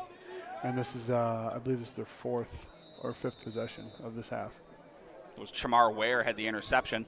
So 45 seconds, 2nd and goal, and they're going to fake the handoff. They're going to run a little shovel pass to Courier, and Courier gets all the way down to the 1.5-yard line. See, this is where we're going to start to see some of the plays we haven't seen yet. Yeah, so they faked the handoff, and then they ran a shovel underneath it. All right, they're not taking a timeout here.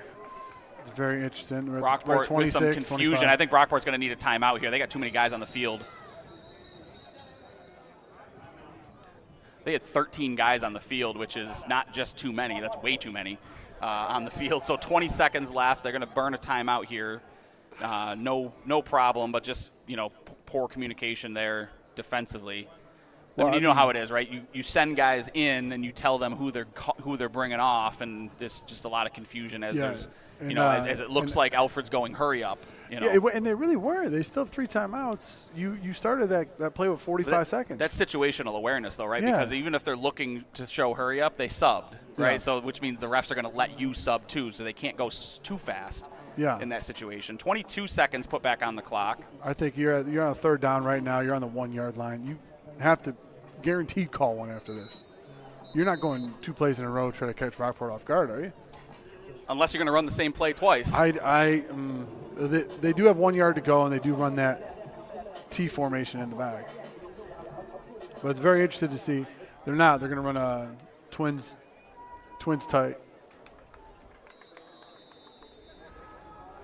Got 12 personnel out there. It is Courier. I might have gone Graham here. They're going to fake the handoff, and they're going to keep it, and he's in for the touchdown. That's Horvath, who kept it himself. So Horvath in from 1.5 yards out, makes it 27-6 here for Brockport.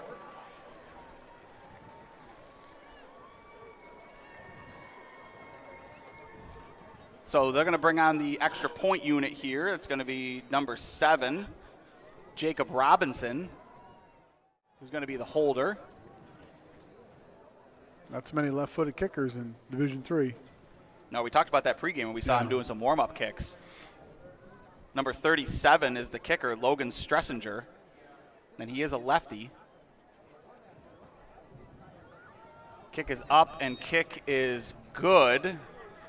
And looked like he might have gotten away with a little bit of a stutter step before the snap there, but again, down 27-6, maybe you give him a little bit there.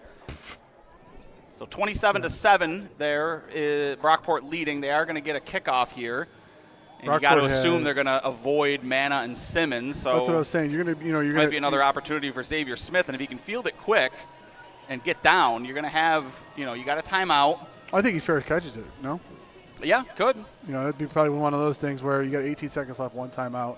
If you want to try to get yourself a possible extra possession, he's probably going to catch it around the 40-yard line. Do you try to hit Manna in the slot, even though they're going to be back? You throw him down there. You try to get down to at least the 30, the 25-yard line. You call a timeout immediately. Get your field goal unit out. See how it goes. We have seen. McGowan does have a leg. I would move Manna up to Smith's spot. Why not? Disguise it a little bit, right? You got to think that they'd have some trouble communicating on that. Mm-hmm. And there it is. It is a little pop kick again. He's going to field it at the 35-yard line, and he gets tripped up and brought down at the 40. There he is. He's at the 40. 4 seconds left. 4 seconds come off the clock, so 14 seconds left here. And we'll see what Brockport does. It's either victory formation or they're going to try and do something with it. Well, I think this is one of those things where this is maybe not for this game, but you try something. Sure, why not? You got nothing to three lose. Scores. Yeah, you got nothing to lose other than throwing a pick 6. It's the only thing that can hurt you right now. But it is going to be victory formation here for Brockport. Coachella under center. And Brockport's going to be content going in 27-7 here. So that'll be the end of the first half. You call a timeout if you're Alfred State? No. Game within a game. Yeah, right. So that'll be the end of the first half. Brockport leading 27-7. We're going to go ahead and take a silent break. We're going to stay here, though, so if you want to just kind of watch the halftime festivities, feel free to stick with us. Otherwise, we'll see you in 20 minutes here for the second half. Brockport leading 27-7 on the Brockport Golden Eagles Game of the Week here on Rock Sports Network. Greatest Cheeseburger also has Rochester's best Icelandic long-line cod haddock fish fry. Cooked to perfection. Delicious haddock fish fries and sandwiches served on a fresh-baked Apollo roll. Every day of the week, open till close. Get one today. Gimme, gimme, gimme Bill Gray's haddock fish fry. Honey, where's the best place to fix chairs? Bob Johnson. Chairs, like this one. Bob Johnson doesn't fix furniture, but we service and repair every car, truck, and SUV there is. Best inventory, best service, best pricing, best people. Bob Johnson, this is where the savings are. Bob Johnson. Honey, who's got the best deal on Bob Johnson. flower pots? The best deal on flower pots. Bob Johnson doesn't have deals on flower pots, but we have the very best deals on new cars, trucks, and SUVs. Best inventory, best service, best pricing, best people. Bob Johnson, this is where the savings are. Bob Johnson. Bob Johnson. Bill Gray's, home of the world's greatest cheeseburger, offers Bill Gray's Great Plates, topped any way you want them for $9.99 every Tuesday and now Sunday. $9.99 Great Plates, Tuesdays and Sundays. Gimme Bill Gray's. If you're living with pain or recovering from surgery and don't know where to start, Lattimore Physical Therapy can help. The Lattimore Promise includes an individual diagnosis with a highly trained licensed physical therapist on your first visit, a personalized treatment plan, communication with your doctor, and a continued personal care plan. You're never more than minutes away from pain relief. Visit LattimorePT.com. Lattimore Physical Therapy. Bill Gray's, home of the world's greatest cheeseburger, also has Rochester's best Icelandic longline cod haddock fish fry. Cooked to perfection. Delicious haddock fish fries and sandwiches served on a fresh baked Apollo roll. Every day of the week, open till close. Get one today. Gimme Bill Gray's haddock fish fry. Honey, where's the best place to fix chairs? Bob Johnson. Chairs, like this one. Bob Johnson doesn't fix furniture, but we service and repair every car, truck, and SUV there is. Best inventory, best service, best pricing, best people. Bob Johnson, this is where the savings are. Bob Johnson. Since that time, he has made an extraordinary impact, not only in the training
return for the Alfred State Pioneers. All right, we are back here as Brockport set to kick it away. Brockport leading 27-7. Start of the second half upcoming here. McGowan ready to kick it away, but he is ball comes off the tee here. Get a mulligan. He'll get one more mulligan, then he's got to find a holder. So it was all Brockport in the first half, and Alfred gets a score late on a Horvath 1-yard run.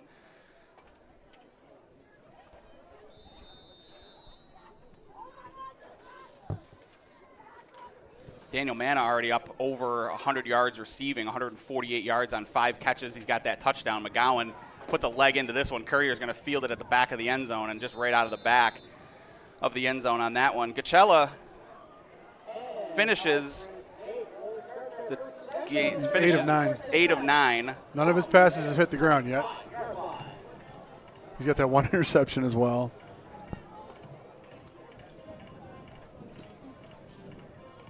He's 8 of 9 for about 183. Jackson had a completion at one point too, so oh yeah. Stats just a little bit off, but I nothing mean, wrong with that. So we'll get our first look at the Alfred State Pioneers here interested to see what kind of adjustments they decided to make offensively, and it is halftime adjustment time. We'll see what each team did in the halftime locker room. They're putting Courier to the short side once again. They're going to hand it to Courier, and guess who's there to meet him? That's Jason Thomas up the middle. He's been the bane of Courier's existence all day today. Jason Thomas doing a great job up the middle. Or Graham, rather. No gain on the play there. It was Graham on the carry. They decided to put Courier to the short side of the field because they had that success throwing that little quick screen out to him. Interested to see how Brockport reacted to it, and then they ran Graham up the middle as well. Interested, not starting with the bigs this quarter. It came back to that screen. They've been running Courier in the flats and faking it to him and trying to come back on the screen. That time it was intended for Elijah Georges. That was dropped. Wouldn't have gone for much of a gain anyway, even if it wasn't dropped. So that was going to bring up 3rd and 10 here for the Pioneers. You know, you go out there, you got Blecka, who's 6'5", you got Mancuso, who's 6'1". Grooms, I think he taps out around 5'11". Why don't you take one or two of those shots before the end of the half? Yeah, just like Blecka has a huge size advantage over these corners. They've only gone at him once so far this game. Horvat is going to dump it to, that's Blecka across the middle, and big hit there. That's Luca Friedman. Yeah, I'm not sure why you decided to. I don't know why you're running your 6'5" receiver on a drag across the middle, but 14 minutes here left, so only a minute off the clock, 3 and out, and on comes the punt unit for Alfred State. Blecka ran that route like he didn't think he was getting the ball. Yeah. He was just kind of a lazy route across the middle, and Luca Friedman put a good shot on him. Daniel Manna back to return. He's standing at his own 32-yard line. Been some short punts so far today. We'll see. There's another high, another short punt. This one's not even going to get to midfield.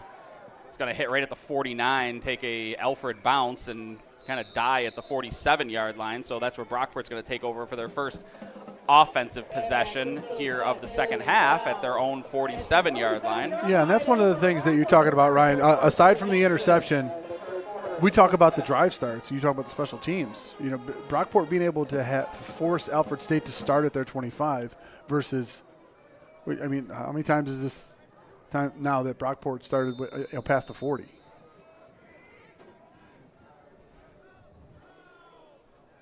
Gachella in the shotgun. He's going to hand it to Simmons. Simmons had a good first half. Breaks a tackle in the backfield. He's going to turn the corner. Simmons bounces it to the outside down the sideline. Finally shoved out of bounds at the 41-yard line. So nice little scamper there for Isaiah Simmons. That was a Aaron Ellis is kicking himself right now. 12-yard run. He read it beautifully, shot the gap, just couldn't make the tackle.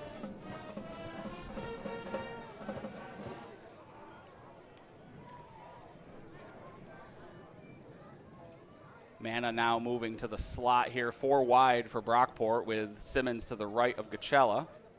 You got one single high. This is one we like to run him on the seam. He's going to look. There he goes to the seam. He's got his man down there. That's Weller. What a catch. And he's in. Whoa. What's the signal? Touchdown. Whoa. That was close. That was Sal Weller right down the seam.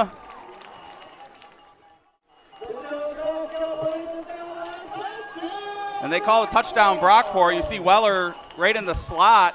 And with the single high safety, they drag Mana across the middle. He's got to respect that. Weller just runs by his man. Nice little catch. Ooh. And boy, that was close. But I think he crossed the goal line before he dropped it. But those are dangerous. Keep in mind, Weller had the fumble going into the end zone last week, 2 weeks ago against Fisher. So definitely, extending for the end zone, trying to fight for extra yardage. And they got an injured Pioneer player that's getting helped off the field here as the extra point units come on. And Brockport strikes quick, so the first offensive possession, 3 and out for Alfred State, goes a minute. The first offensive possession for Brockport goes about 35 seconds, and all of a sudden it's 7-0 in the second half. Yeah, I think that's the freshman, Dominic Marasso. 6'4", 220 freshman. We'll get an update on him as soon as we get it. McGowan on for the extra point here. It was a low snap on his last extra point. Good snap, good hold. Kick is good, and it's Brockport 34, Alfred 7 here early in the second half.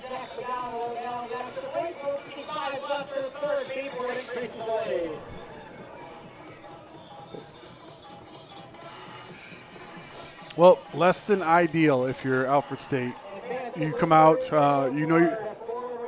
you have a little bit of momentum before the half. You score 7. Brockport elects to kneel it in their victory formation. You come out, you get the ball in the second half, 3 and out, and then 7 the other way. Play, yep. So it's so 41-yard strike from Gachella to Weller makes it 34-7.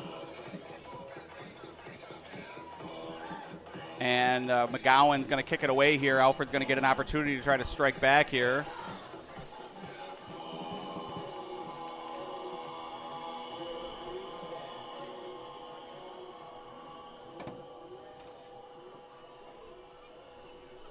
Zach McGowan says kickoff.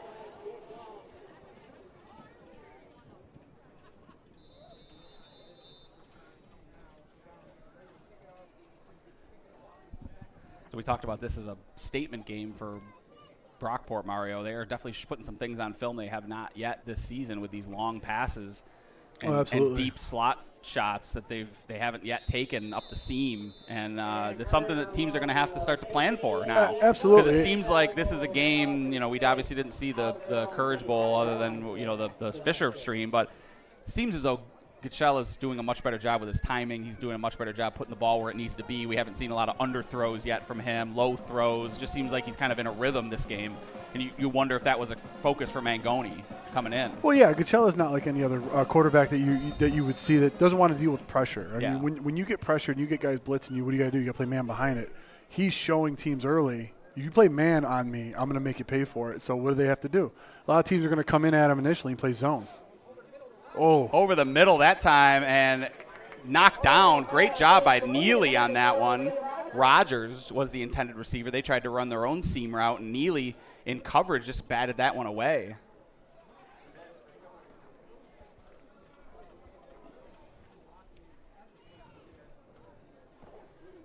And Neely does a good job. He got a hand on that one. Sorry, Colton Thorpe actually was in coverage on that one, who knocked that away before it was able to get to the hands of Rogers. See, now when they go single high, Brockport. Well, Brockport looking like they're showing pressure here off the left side. That would have been, looks like that might be Wilson who's coming. He does come right up the middle, and a lot of mess in front of Graham. He manages 2 yards on that. Yeah, if you see that, if you see, Thorpe tries to go to the middle of the field, and, you're Horvath, you got to sit there and go, okay, do I have one-on-one matchups that I can expose on the outside? Yeah. Okay, haven't tried them yet. Don't know if I can. Yeah. Because I haven't tried any of them yet. But that's one of those things you want to try to do. I mean, they're going to try to bring a heavy run blitz on you because that's really one of the only ways that you've had success today. Brockport checks into their nickel package. They bring in Jameer Clark, the extra defensive back here. So 3 safeties showing for Brockport. Pressure right up the middle. Horvath rolls to his right. He's looking, doesn't have anything. He just throws it away. So on 3rd down, Horvath lives to fight another down and just kind of throws it away. And, despite what the coverage looked like, he's not coming back across his body to those receivers. So. Oh, no. God, no. So another punt here coming up, and this time it is not Manna back to return. This time it's going to be Micah Harry back to return this one, junior from Lancaster.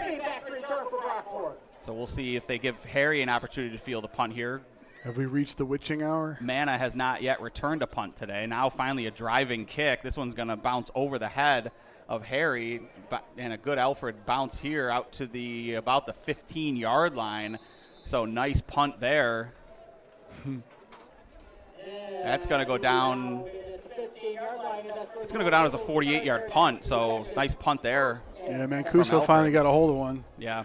Yeah, so you got Coachella coming out once again. You're up 27.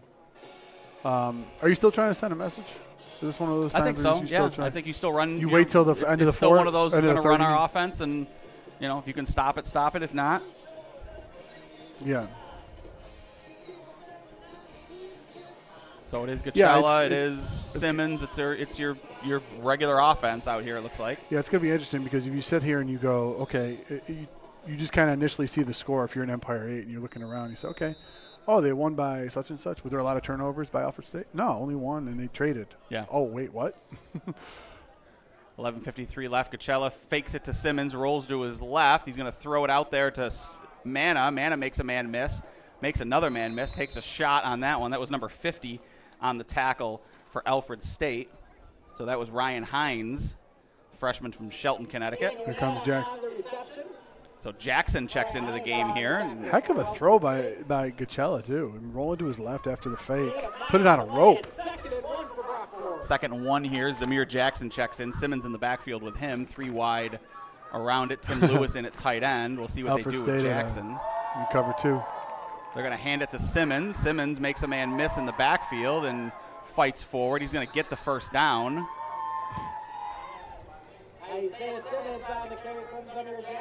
And that was a good tackle there. That was Hines again, up from his linebacker position, and he kind of ate a stiff arm initially, but then grabbed his leg and held on, mitigated the damage there. Not for a first down, but it's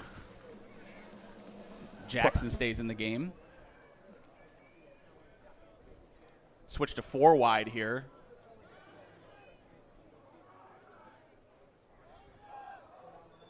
Ronk goes in motion. Jackson's going to look to throw. He's going to step out of some pressure up the middle, and there's a flag down. Jackson takes a shot, and he's finally brought down. Takes another shot on his way down. This one's coming back. This is going to be a holding penalty on Brockport.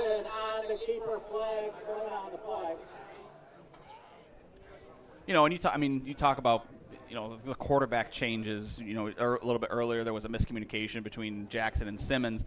But that's the other thing that comes with quarterback changes is the different pocket timing, right? And how long the line is used to standing in creating a pocket versus how long they have to with a guy like Jackson who's so mobile and can kind of dance around a little bit. That ball would have been out if it was Coachella. Instead, Jackson picks up positive yardage, but he winds up drawing a flag for holding. So it's going to be 1st and 20 here for Brockport after the holding call. Yeah, the difference in styles of both of the quarterbacks would be like if you had a right and a left-hander in. Yeah. Like, okay, which way is he rolling? Coachella takes the snap. He's going to look to his left. He's going to throw underneath. That's Weller on the catch, and Weller makes a nifty move and gets the penalty yardage back, so 10-yard gain there. So 10 minutes left on the clock here in the third quarter. Brockport up 34-7. 2nd and 10 coming up for Brockport. Yeah, this is one of those things where if you're up 27 points, you're coming off a bye, you got to try to keep your team focused. Yeah.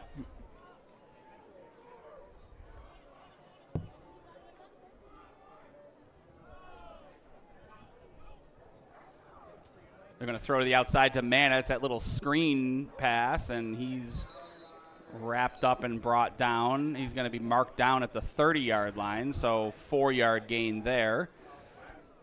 And that's going to bring up 3rd and 6 for Manna, or for Brockport, rather. 5-yard gain for Manna.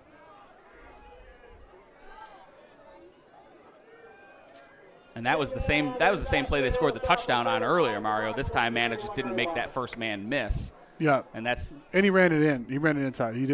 Last one he took a little bit to the outside first, and then started to go in. But that one he went in immediately. So you got that. Brockport doing a good job of running the clock before snaps here too, all the way inside of 10 seconds before they snap it. There's Guscella in the middle. He's got a man wide open down the seam, and that's Ronk, and he's finally run down. Touchdown saving tackle there by number 19, Evan Bowen, who had the interception earlier. But Ronk. You want to talk about the importance of Mana on this team? Yeah. He drew a double team from the other safety. Yeah. Yeah. You don't often hear a rumbling, bumbling, stumbling reference when it's a wide receiver running down the field. But, Ronk gave it everything he had to get to the end zone there. He was hawked down by Bowen, but that's a big gain on the play. 1st and goal from the 3. And now you got to think Simmons will get an opportunity to add to his touchdown total today. He's already got 2. And they're going to hand it to him up the middle and down at the 1. Mm-hmm. Trying to leave no doubt as to the Empire 8 King is in the backfield. So they're trying to get Simmons his 3rd rushing touchdown of the game. He's got 1 from 10 yards out, 1 from 6 yards out. Both in the first quarter. They're going to give it to him again. He starts to his right, runs to his left, and just outruns the defender into the end zone. Isaiah Simmons from 1 yard out. That's 3 on the day for Simmons, and Brockport 40-7 right now over Alfred State, trying to add the extra point. You know, when you talk about what this game has looked like, Mario, this hasn't been anything other than just one team is just better than the other team. There hasn't really been a lot of mistakes made by Alfred State. No. I mean, there's been a few. I mean, you could count on your hand errant throws. You can count maybe a missed block or 2. That happens to every team.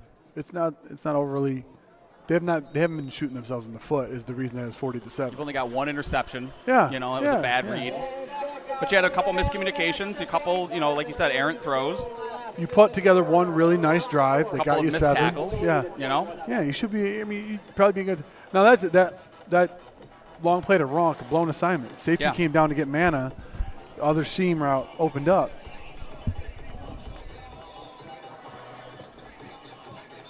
I mean, that's what happens when you have a team that's used to playing cover 1, gets torched by it, then goes to cover 2. Some safeties are just used to being back there by themselves, so they got to, play the entire field. Now you only get to play half of it, but you're confused about what have you to do. So Brockport already almost 300-yard receivers. Mana over 100 yards. They've got Weller with 89 and Ronk with 83, so something we haven't seen in a while for Brockport with 300-yard receivers. Yeah, and we talked about it at the onset, Ryan. There were questions we're going to get answered today. We talked about this Alfred State secondary and the fact that they were letting up less than 150 yards passing a game. Now you almost have 3, you know what I mean? Now you got 300-yard receivers on the day. Was it the result of teams not throwing on them? Or what? Big kick by McGowan there and skips out of the end zone again, so no return.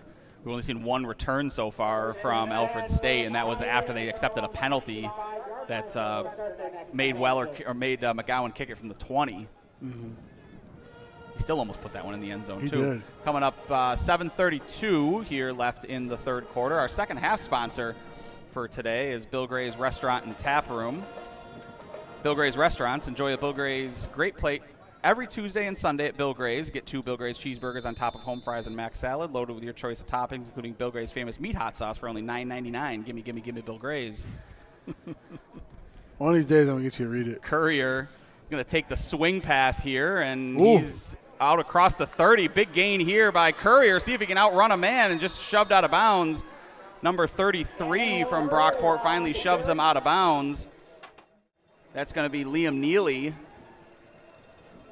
Probably a touchdown saving. Yeah, you get to see the explosiveness and the good solid blocking out on the perimeter. And they go fast here. They're going to hand it right back to Courier again up the middle.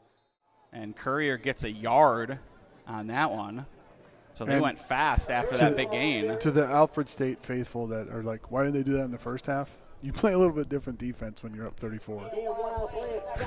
Just to say. let's not Fox forget. does bring pressure, but he takes his foot off the gas more often when they're up 30. And let's not forget, they had shown that swing pass multiple times. They Yeah, it just got came knocked back down. to the screen underneath it. Yeah. And then it got knocked down once. So they've been trying to go to that play.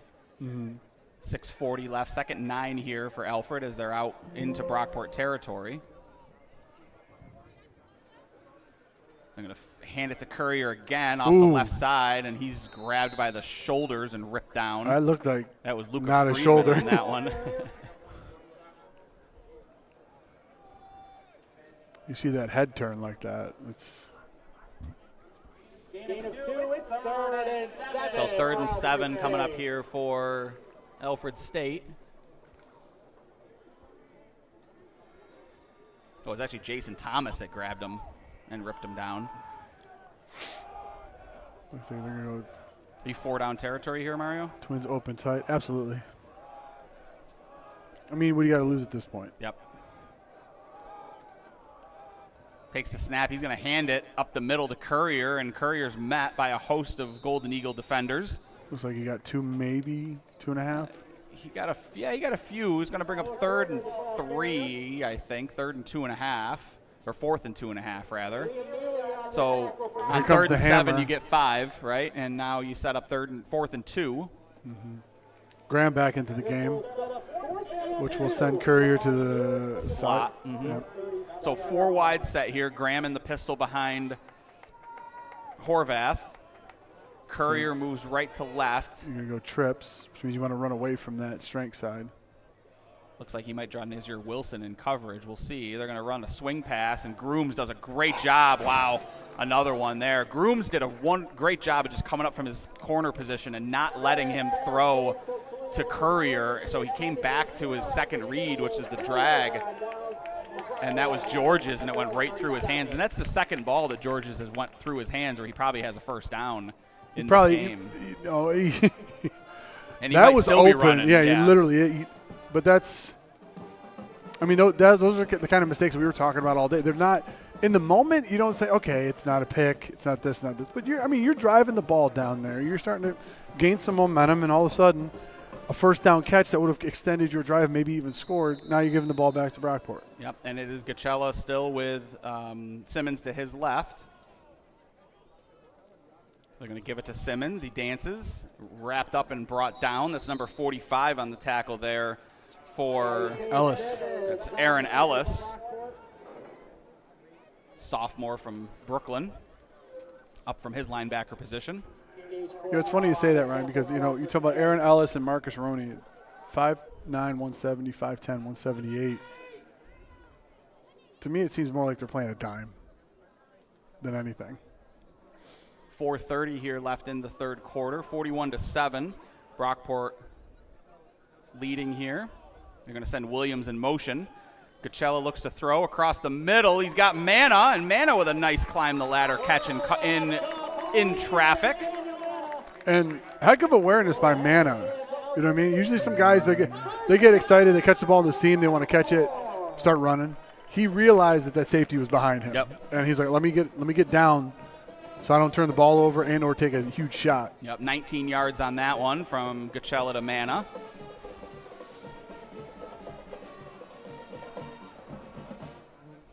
New running back into the game here for Brockport. That's Kamir Jenkins who checks in. First time we've seen anyone other than Simmons in the backfield with Gacella. He's going to go to the seam again. He's got his man. That's Manna. Manna down the sideline. Manna marked down at the 16-yard line. I got to say that if 28 yards on that one. If the goal of Alfred State is to play under 2-man, they have too big of a gap in between the second level and the third level. They're just letting them go by them. They're not even touching them. Yeah. Yeah, that's easy. Literally a pitch and catch. Simmons checks back into the game here. I'm not sure if there's a phrase for hat trick plus one, but he's got 3 rushing touchdowns already today. They're going to do a quick pitch to the left side, He's going to bounce it to the outside, turns the corner. Simmons just can't keep his balance. I thought he was gonna keep out it. of bounds. He almost took it down to the 5, so an 11-yard scamper by Isaiah Simmons. Jackson checking in once again. So out comes Gachella, in comes Jackson. Out comes Manna, in comes Tim Lewis. So they're going heavy formation here. They've got both Lewis and Smith in the back in the formation. 2 wide. Williams on the lower half of the formation, Ronk to the top. And it is Jackson and Simmons in the backfield here. You got to think read option coming. There it is, and they're going to give it to Simmons, makes a man miss, dives forward. He's down to the 1. So 4-yard gain there for Simmons, and not a lot of mystery in what's coming here next for Brockport. That one was, the replay on that one looked like Jackson was trying to keep it, and Simmons kind of wrestled it away from him at the point of exchange. I want my 4th.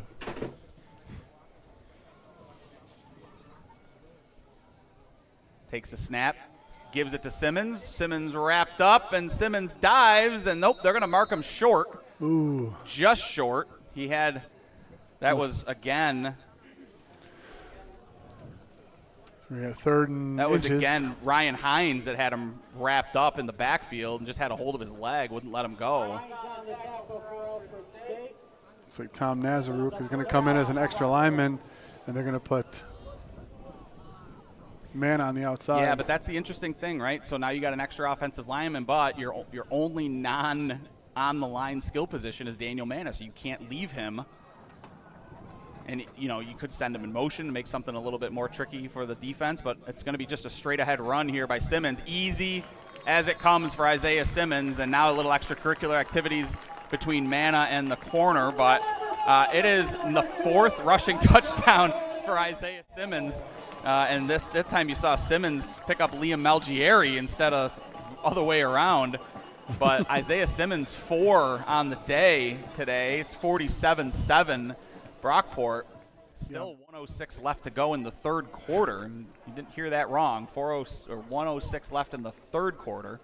And it's Brockport 47, Alfred 7. McGowan on for the extra point.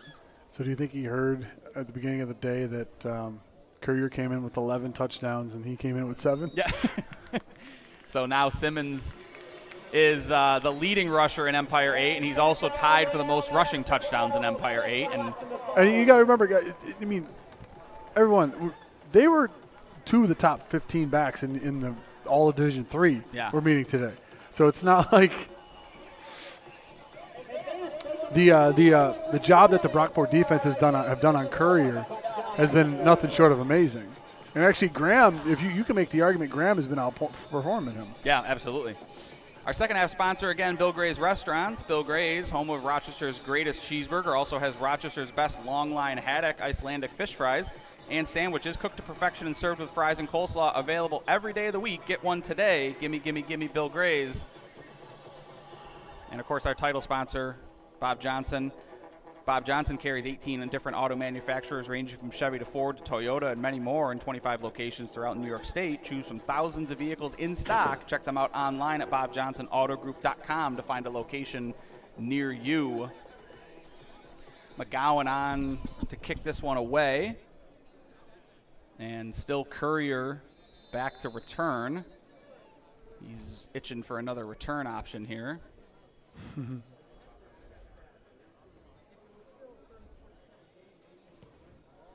McGowan did give him a chance at one. It was fast and low, but Courier decided against it. Typically, you would see those returned after a game of not doing anything. Well, we're talking about Courier, who ran a 40-yard post route, came back, next play ran a running route. You know what I mean? It was like, let me save some of my energy here. So, Ryan, you're the OC, head coach, Alfred State. You're down 41. You got a whole nother quarter. What are you looking to build on for next week? I mean, I think you're trying to figure out what you can do in the passing game and try to give these receivers an opportunity to catch some balls. I'm surprised you haven't seen very many play action, go routes. Brockport playing just a single high safety here. This is a chance to take a shot downfield. And there it is. Here they go, and it's just. Oop, went out of bounds. Let's see the referee's hat. Yeah, so that was intended. For Mancuso? Blecka. Oh, it's there. Blecka, okay. Yeah. That's what I'm saying. They're both monsters. Yeah, so I mean, even that, though, Mario, like, as a quarterback, right? I mean, Horvath has played a pretty good game. He's had a couple drops, which aren't his fault, that should have gone for first downs with big gains. But in that situation, like, you're going deep, it's kind of like he just closed his eyes and threw it, so. Yeah, I mean, one of those things that you want to do is if you're trying to go to one of your big body receivers, you have to try to give him a shot. Yeah, give him a chance at Yeah, it. like, even if he does, he may draw a penalty. Who knows? There's a swing pass out there to Courier again, and ooh, big shot there. That was number 21 that came up like a missile, Colton Thorpe, who laid a hit on Courier, and two big bodies meeting in the open field, and they both went down. So yeah, I think that looked worse than it was because Courier runs so straight up. Yeah, yeah. And that was one of those. He did come over like a missile, though. All right, so we got 34 left. 22 on the clock. This will probably be the last play of this quarter. So we will get a snap here before the quarter is over. It is 3rd and 4 here for Alfred State. Trips open, single high. See what they do. We got Graham on the left. They're going to throw it across the middle, and another dropped ball on that slant route. That's the 3rd dropped ball on the slant route by Georges today. And that was going to go for another first down on that one, Mario. He short-armed that. He felt the safety coming down on him, but it looked like he just short-armed. He tried to catch it with his body. Say it. Say it. You got to say it. That was a business decision. It was 100% business. He did. He made a business decision coming across the middle on that one. That's one of those things, like when you're a receiver and you're going across the middle, you have two options. Obviously, you can catch it with your hands, or you can try to get it in your body. If you know you're going to get hit, cub it, and then just get down. Get down. Yeah. That's all you need to do. And, Thorpe had just put a hit. We Absolutely, just saw the collision between him and Courier, and he was the one coming downhill on him. So back to return this. Punt is going to get fielded and across the 35. So nice return there. That was Micah Harry on the return. And 8 seconds left, so we thought we'd get one play before the quarter ended. Now we're going to get 2 plus a punt. Hooray! Well, we didn't expect an incomplete pass. That's what kind of threw it off a little bit. Mario, as a quarterback, I mean, what do you say to a guy in Georges who's had 3 dropped first downs for you now today, and 3 critical dropped first downs? What do you say to him as as the quarterback? Well, I mean, Simmons buries his head, and he's what year am I? 2 yards. Because Georges is a sophomore, obviously recruited. I'm a senior. I'm saying, listen, man, keep your head up. I'll come back to you. You good? You good? Because I want to see where his mentality is. Yeah. All right, we're going to take a break here. We'll be back for the 4th quarter on the Rock Sports Network Golden Eagles Game of the Week. Honey, who's got the best deal on Bob Johnson. flower pots? The best deal on flower pots. Bob Johnson doesn't have deals on flower pots, but we have the very best deals on new cars, trucks, and SUVs. Best inventory, best service, best pricing, best people. Bob Johnson, this is where the savings are. Bob Johnson. Bob Johnson. Bill Gray's, home of the world's greatest cheeseburger, also has Rochester's best Icelandic long-line cod haddock fish fry. Cooked to perfection. Delicious haddock fish fries and sandwiches served on a fresh-baked Apollo roll. Every day of the week, open till close. Get one today. Gimme Bill Gray's haddock fish fry. Bill Gray's, home of the world's greatest cheeseburger, offers Bill Gray's Great Plates, topped any way you want them, for $9.99 every Tuesday and now Sunday. $9.99 Great Plates, Tuesdays and Sundays. Gimme, Bill Gray.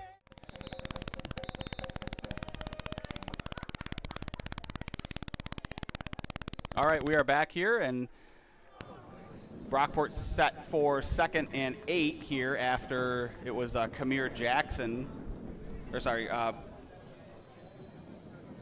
On the carry there was Kamir Jenkins, and that's your battery in the backfield right now is Zamir Jackson and Kamir Jenkins. Yep, 4th quarter is where we starting to see some of these new names. Jackson takes a snap. He's going to roll to his right. He can run. He's got him. He's got a man right there in the flat. They're going to say incomplete. They're going to say number 22, Micah Harry, was out of bounds when he caught the ball.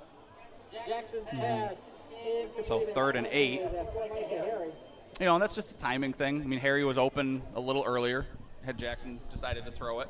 Yeah. Instead, he waited just a split second, and that wound up with Harry out of bounds. So they'll want that one back. Yeah. But that play's there. But that's one of those things that you're giving Alfred something that they haven't seen all day, and it's rolling out. Yeah. Most of the passes that Casella has had, he has it out in 2 seconds, or he's within the pocket. So the fact that you're rolling Jackson out, it's a whole nother dynamic. Absolutely. Because he can run. Absolutely. 3rd and 8 for Brockport. Jackson and Jenkins still in the backfield. Jackson steps back, pumps, rolls, feels pressure. He's going to run it, lowers his shoulder and takes a shot. And big hit there. That was number 50. That was Hines who knocks him out of bounds, and that's a 2 yards shy of the first down. And Brockport's going to go at the 45-yard line, their own 45. So why not? Oh, nope, they're going to decide to punt here instead.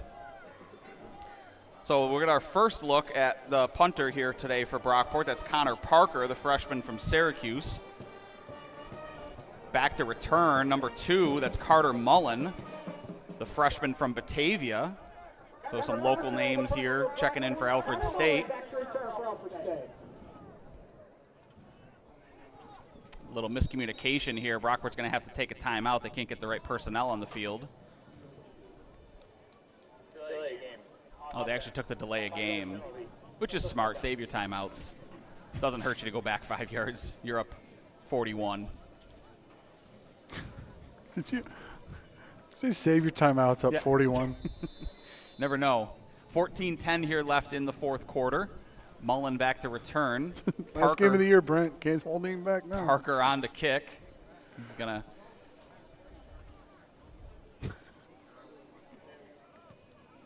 line drive kick from Parker. It's going to bounce at the 25, fielded by Mullen. Tries to make a man miss. Great open field tackle by Brockport. That's number 27 on the tackle there. That's Marco Arruda, freshman defensive back. Yep. And that's a big-time tackle, Mario, an open field. Oh, absolutely, no question. Like that. Good job by Arruda. No question. There. All right, now we're gonna have some new names for you on this defense coming out as well, with 14 minutes left in the game. And as Ryan had mentioned, Brockport conserving all 3 of their timeouts.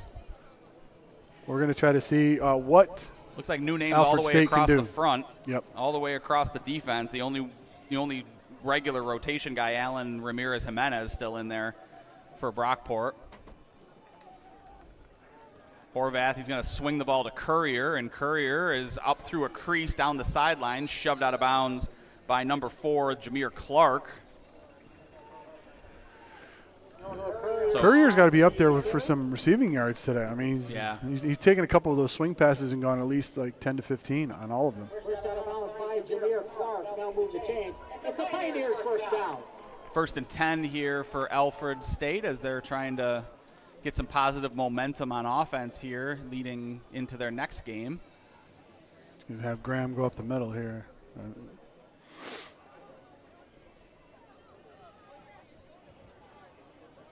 Pistol formation. And they are going to give it to Graham up the middle, lowers his head, and he's going to squirt through. Just a heads up for everybody. Every time he's not shifted next to Horvath, he's ran up the middle. Yeah. It's a nice little easy scouting report right there. Hurry up offense here for the Pioneers. High snap, but he does get it down and get it to Graham. Initial contact in the backfield there. That was number 73, Caleb Condello, who made contact. Couldn't quite bring Graham down, but slowed him down enough. Condello from some Rush Henrietta. He checks out. In checks Devin Pisa. 1st and 10 here after the Graham carry. That pistol formation again. Hand it to Graham up the middle. 1 yard gain on the play. Yeah, I mean, you see the platoon. If you're Alfred State, you see the platoon of players come in. Obviously, Brockport trying to get some guys some playing time, some valuable playing time at the end of the game here. You still haven't taken a shot because you maybe thought the ones were still in. You might get hurt. What hurts you? Yeah. Trying something out at least. Yeah, if you've got your first offense, essentially, Yeah. I mean, Brockport has players up and down this roster, but this is your second team defense. Yeah. So this is an opportunity to kind of call some things that you haven't called in the past down the sideline and just off the hands of the intended receiver. That's Mancuso. Yeah, their punter as well. And boy, I tell you what, I mean, Sounded like it off his foot. You say the score is what the score is and thing. I mean, Horvath has had a number of dropped balls today. Oh, yeah. It's just he's made plays, he's made throws, he's hit guys where they're supposed to get hit, and his receivers are not helping him out. Mancuso with a drop there. No. You've had Georges with 4 drops, I think, on potential first down plays. Yeah, Courier's been the only guy that's been any kind of consistency. Yeah. With that and Graham running out of the backfield. And Rogers, he's had his tight end, who's been pretty good so far. So 3rd and 9 here. Horvath drops back. He's going to feel some pressure. Steps up. Got a man down there. Throws it and just a little too far. And guess who it was? It was Courier down there. Yeah, and that's the other side of it. Yeah. That's the other side. He had him 3 times today like that. And, a couple of those just hang in the air for an extra second. Yep. I mean, it wouldn't have affected the outcome of this game. You don't put quite enough under it, Yeah. Yeah. I mean, but that's one of those things where, I mean, like you said, you look at the stat sheet, he's only thrown 1 pick today. He's had a number of drops. He's had a number of plays just like that. Yeah. And that's what results in the fact that Brockport has not made those plays. Yep. They've converted a lot of the things that they're doing. On to punt. Nice kick there. Fielded by 22 and wrapped up and brought down. So Micah Harry dropped the initial kick, picked it up, turns it into positive yardage. But nice return there, or nice kick there by Mancuso. Mm-hmm. He's getting better as the game goes on. I think that's his 8th. The Golden Eagles will start their next possession, 1st and 10, their own 14-yard line. So Brockport's going to take over at their own 14. Is where this drive's going to get rolling from. Once again, Jackson comes out as well. It is time for the 58 main play of the game. Got Aiden Stevens, freshman wideout from Webster, split out wide at the top of your screen. Try to get that number at the bottom for you as well. Still Jackson at quarterback.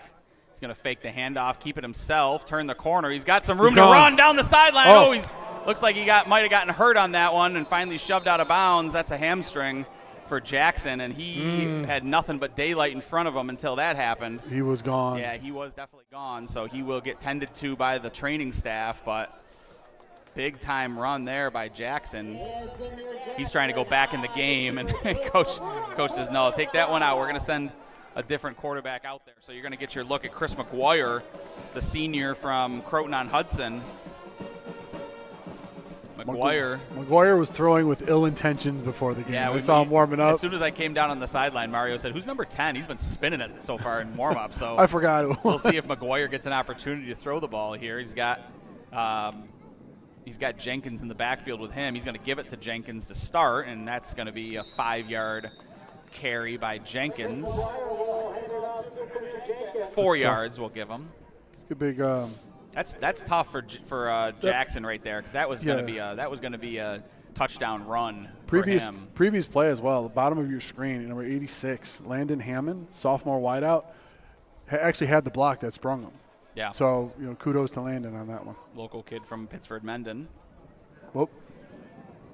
Oh, ball. He didn't expect the snap. No, did not. So McGuire does a good job of just mitigating that one.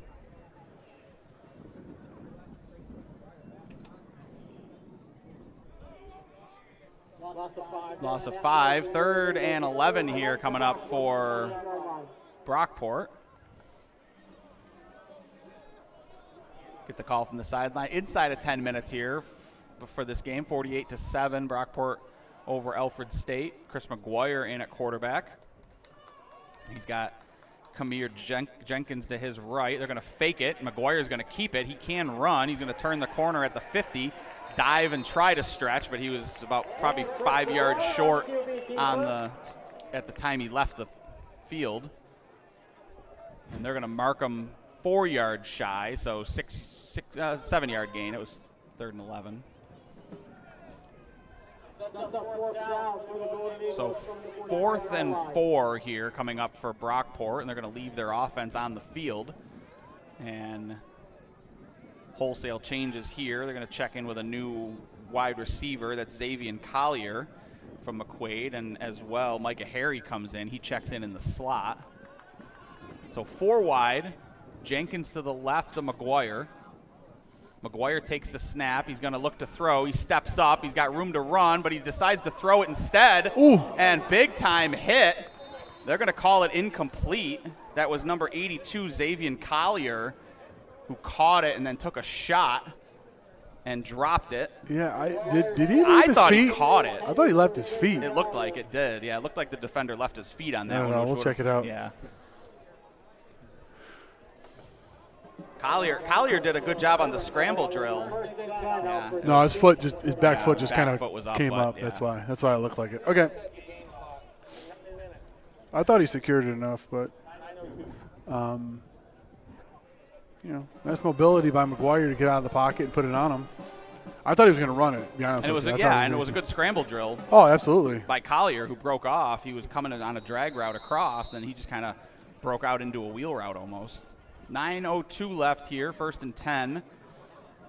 Got Courier in motion, the new quarterback into the game. That's number 1, Chase Shapansky. And Shapansky keeps it, no gain on the play.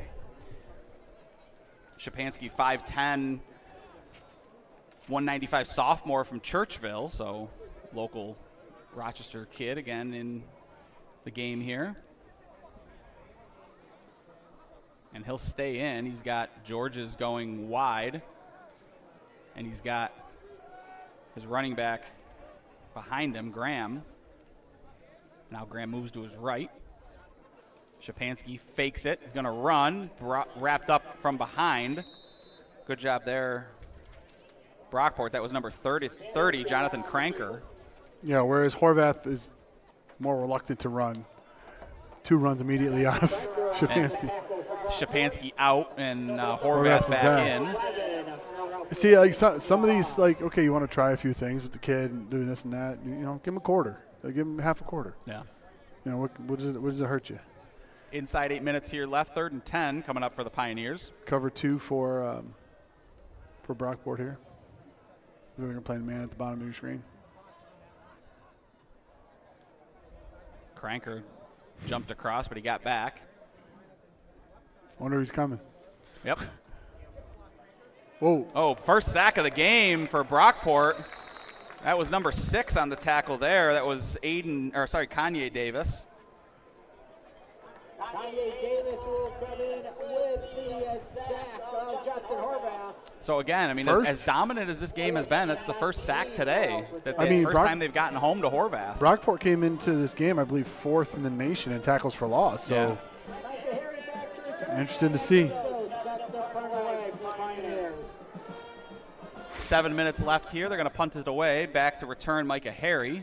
Had a little bit of trouble with the last punt. Big high kick there, and fair catch called for and made by Harry. He made that fair catch at about the 24-yard line, and that's where this next Brockport drive will start. We got McGuire once again coming in.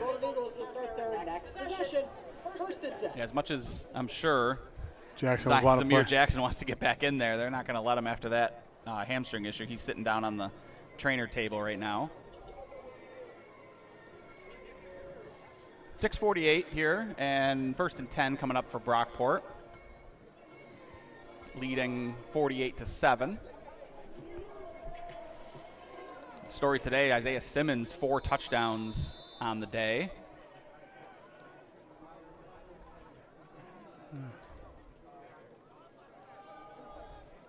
That's a carry, and that's Harry, and there's going to be a couple of flags that come in on this one.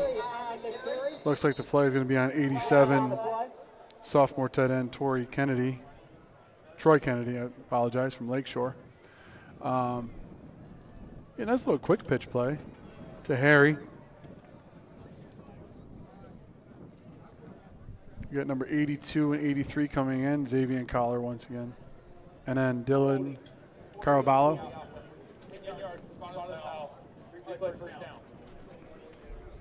Dylan from Waterloo, New York.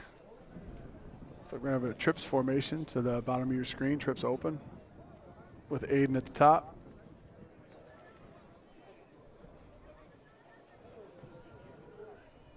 Let McGuire fire a few or what? You got single coverage to the top of your screen. 6:38 here left, 1st and 19. You can float one out, see what you get. They're going to hand it to Harry up the middle, buries his head. He's going to get 3 on that one, out to the 20-yard line. A nice one-on-one battle with Evan Bowen. That's a heck of a rep up there.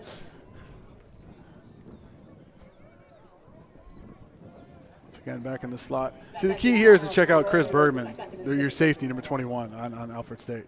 If he starts to lean toward that hash, he's going to give himself some room now if he's going to go outside. He can't get over there fast enough. Sends a man in motion, fakes it, and McGuire's going to roll to his right. He's going to throw. He's got a man. Heck of a squeeze by Aiden. Nice catch there. Aiden Stevens.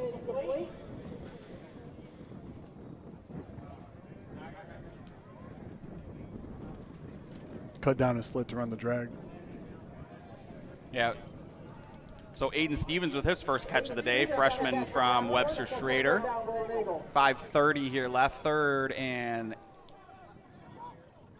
8 on this one. McGuire trying the hard count. The savvy senior trying to go in on it.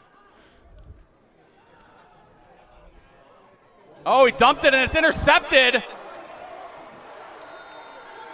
Intercepted by big number 99 for Alfred. That's Nathaniel Garcia.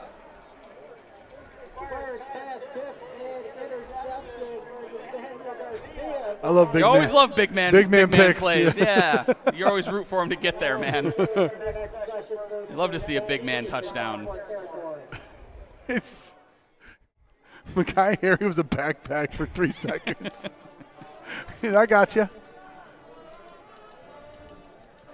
It's like your kid brother tries to hang on to your leg while you're walking across the living room. Get off me, will you?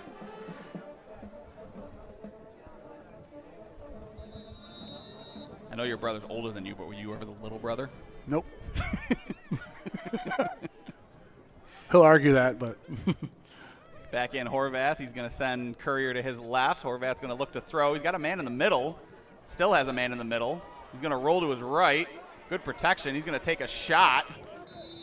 58 on the pressure there. Yeah, that was Brady Winter who showed some pressure coming late. That's a product of Horvath height.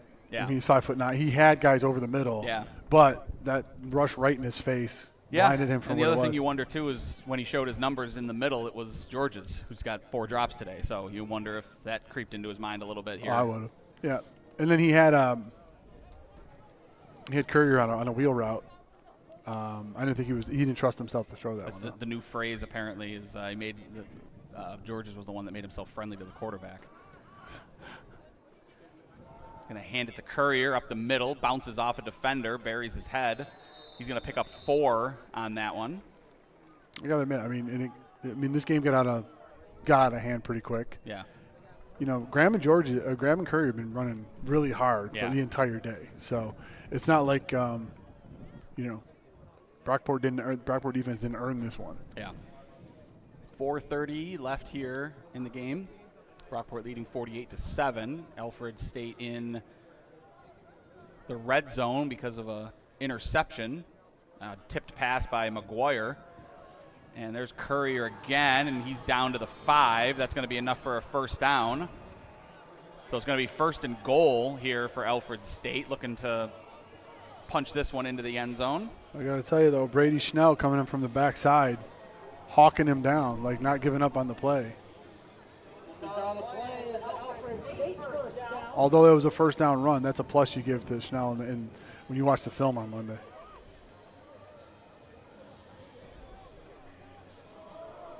Oh. Brockport a little confused. They might have to call a timeout here. Here's that T formation. They're going to hand it to Courier, and he's met and brought down right away. That's number 54 on the tackle there for Brockport. So that was Nasir Tyson on the tackle. Courier, the ball carrier. Nasir Tyson on the tackle for Brockport.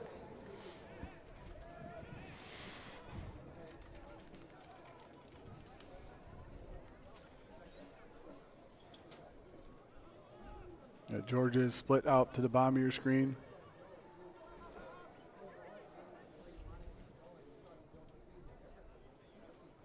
They're going to hand it to Courier again. Nothing doing this time. Courier, the ball carrier. I think it was Winter again on the tackle there, number 58. Looked like he kind of sliced in.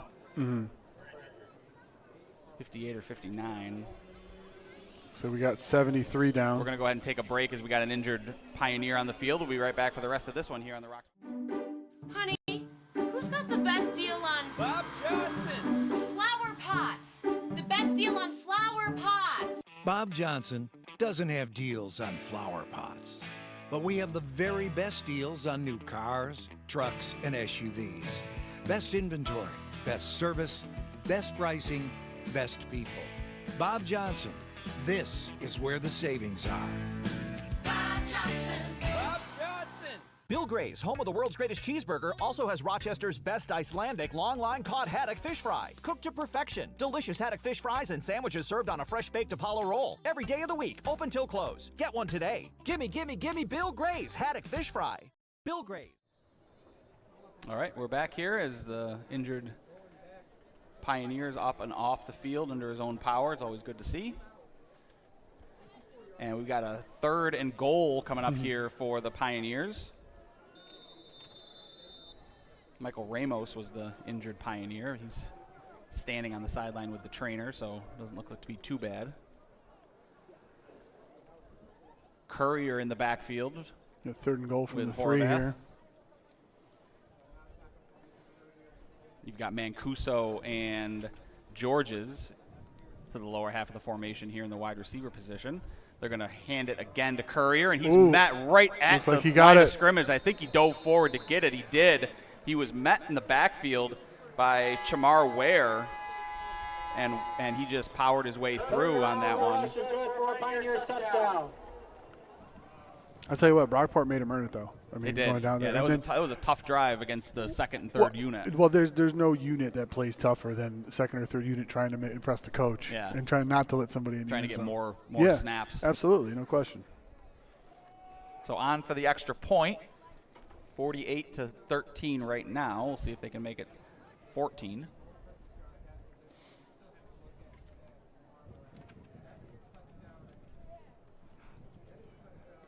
Kick is up. Kick is good. So that was Stressinger who knocks it in.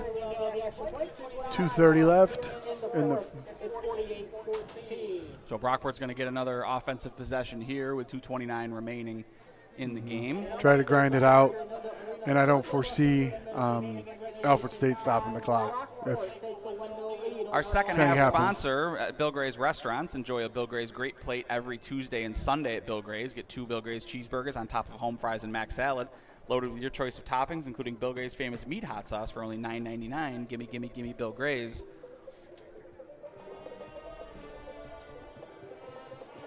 $9.99. $9.99 in this economy. In this economy, and they've added a day before it's $9.99. It used to just be Great Plate Tuesdays. Now it's Great Plates on Tuesdays and Sundays. I tell you, I think it was the Hartwick game we were here. I went there right after the game. It was not Tuesday, but it was delicious. So you paid full price. I did. It was worth it, too. So $9.99 is a deal. So back to return here, number 3 and number 13, it looks like, for Brockport. So that's going to be Sal Weller and Aiden Stevens. So Stevens is one of these kids. I mean, I've seen him everywhere so far. Another pop kick there, and that's Lewis fields it again. not Lewis, sorry, that's Smith. That Yeah, returns even Xavier Smith. without Mana back there, they still just. 2:24, and the Brockport offense will come back out onto the field. Looks like Chris McGuire again at quarterback. Probably going to have. Actually, it's not going to be McGuire. Quarterback is going to be, looks like number 16, Aiden Kennedy, the senior from Southwestern. So Kennedy, so the fourth quarterback we've seen today for Brockport, getting him some run. He's going to hand the ball, and that's Harry. That's Harry, and Harry with a couple of nifty moves and out to the 49-yard line. So it'll be 7 yards on the play. I mean, we have seen a little bit of a change of philosophy with the Mangoni backs over the years. You know what I mean? Yeah. Since the introduction of Jala Code. Isaiah Simmons now, where used to have those hammers that would come down. 2-minute timeout here. So Brockport up 48-14. We got Mr. Brightside playing over the loudspeakers, and Alfred, again, offensively, Mario, it's been a struggle for them offensively, but it's almost been a struggle of their own making. They've had some critical drops. They've had a couple of just balls that, Horvath just barely missed, and they haven't been able to get their running game going. And as a result of that, when you can't extend drives on third down because your receivers are dropping the football, it's tough to get a running game going. Because even if you run it for 2 or 3 yards on first and second down, you still got to convert on third. Yeah, I mean, we said at the onset 2 things in particular, Ryan. One, there were going to be some questions answered about this Alfred State team. And number 2 was tell me if you heard this before, a team comes in with a good running game to Bob Boozer Field and then runs into a Mike Fox defense, and it gets you completely out of your game because there's no rhythm. There's no rhythm for your offense. I mean, if they could have gotten some running plays early, maybe Horvath makes a couple of those throws. Maybe it's, Georges makes a couple of them catches. Who knows? And Aiden Kennedy with some nifty moves there, and he's out across midfield, and he's out to the 41-yard line. So Aiden Kennedy, another quarterback that can run a little bit here, that plays for Coach Mangoni. It's almost like he recruits guys with a skill set. I thought you were going to say he has a type, but we'll let that one go. 1:45 here left. Clock continues to run. Kennedy in the shotgun formation. He's going to hand it right to his running back. That's he's down the sideline. That's Harry, and Harry breaks another tackle. He's down to the 5. So huge gain there by Micah Harry. 36-yard run. And now if you're Coach Mangoni, maybe you run, something a little on pace. Try to get your third unit a touchdown. Yeah, and one of the things is you're up 48-14. That's not a rub it in play. No. We're not trying to score, run up the game on you. We're just running our plays with our second team. He's our third running back. Exactly. And our fourth quarterback. And they're just going down the field on you, right? So at a certain point. Yeah, there's a little bit of that understanding. So we're going to do victory formation here for Brockport. And you're going to get. And that's completely fine. You know what I mean? So you're going to get a kneel down here, and they're going to have to kneel it down one more time, and that'll be it for Brockport.